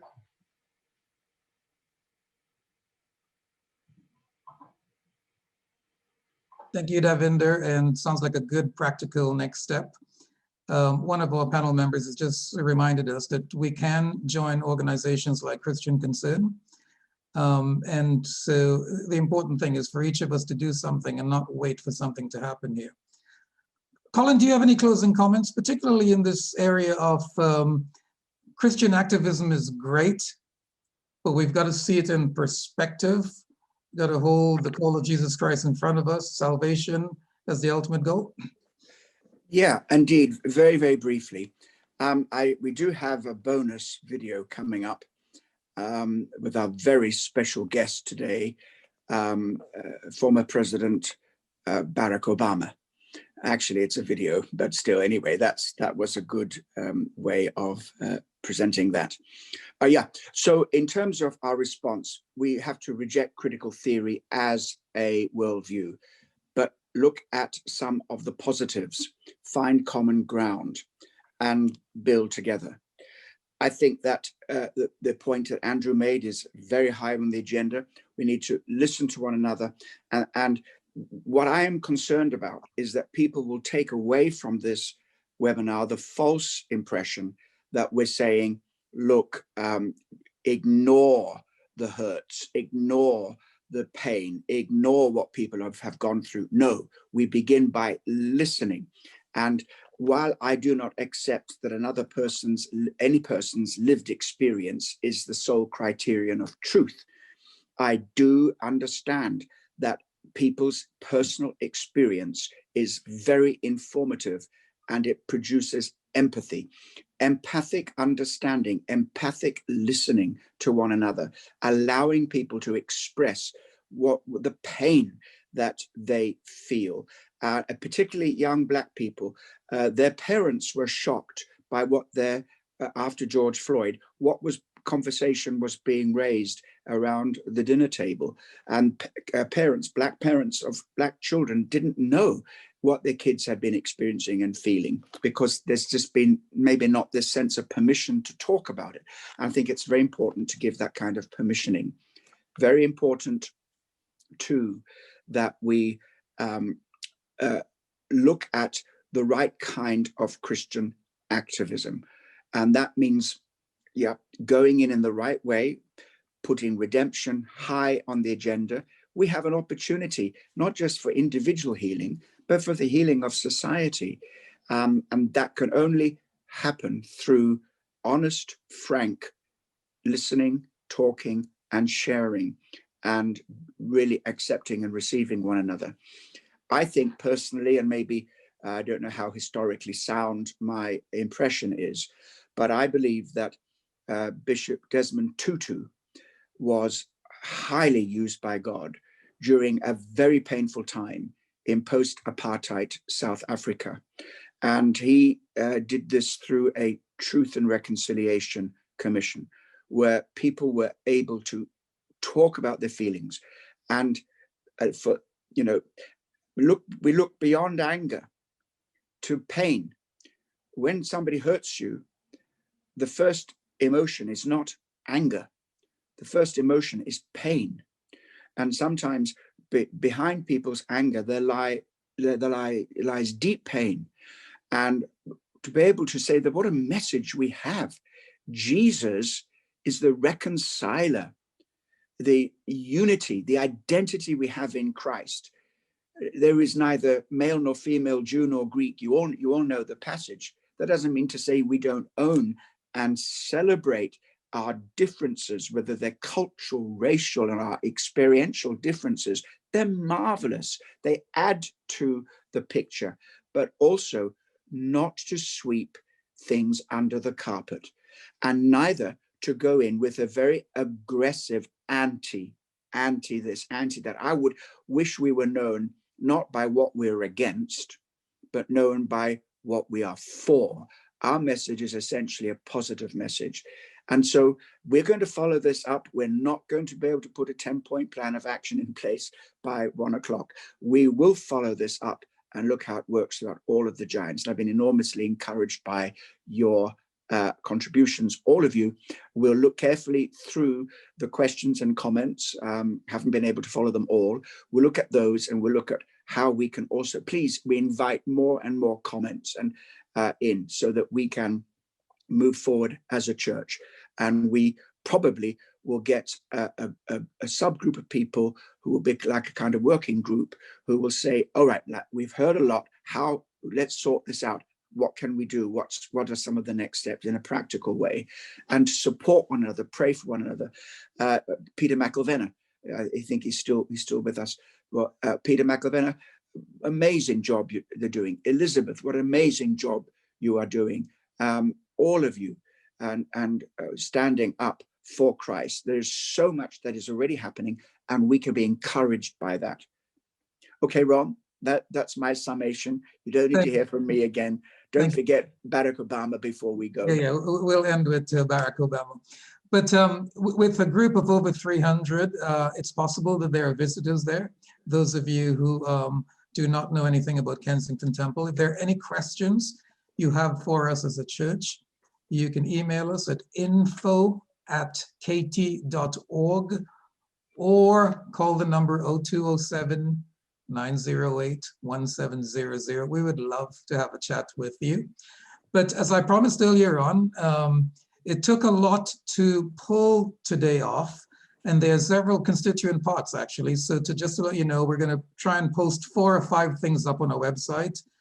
All of the PowerPoints that Colin used in his teaching, the 5 training and teaching videos, the notes that we used to support our teaching, and also a master recording of everything that you've heard today. So just to let you know, keep your eyes on kt.org.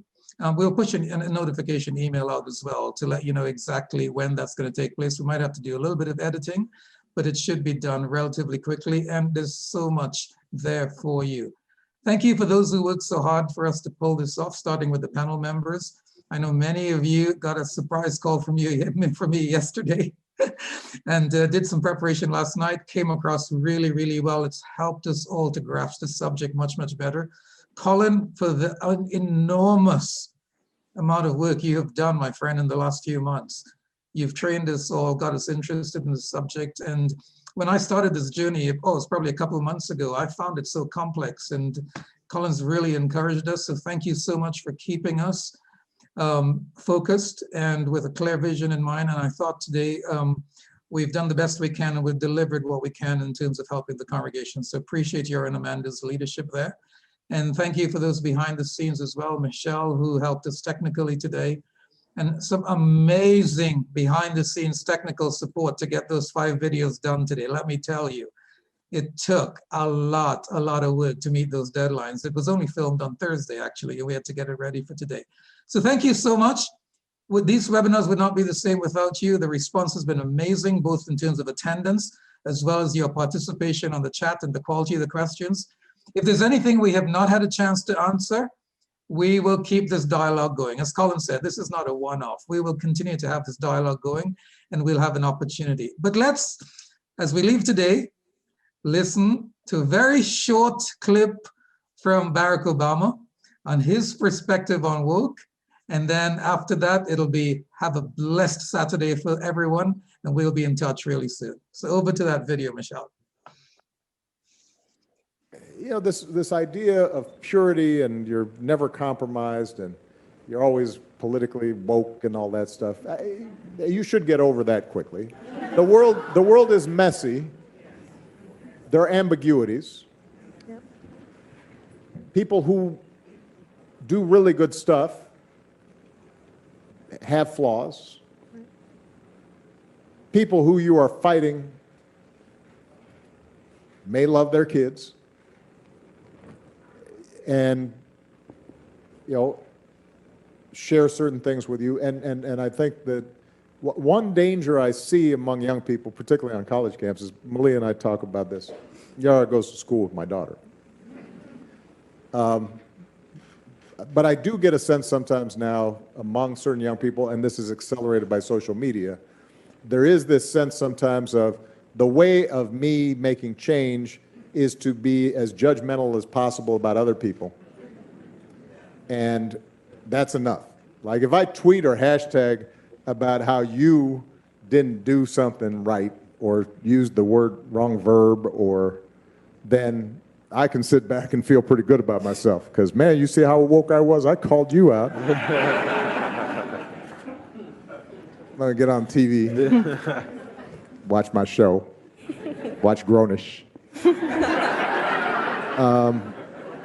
You know, that's not activism. That's not bringing about change. You know, if all you're doing is casting stones, you know, you're probably not going to get that far. That's easy to do.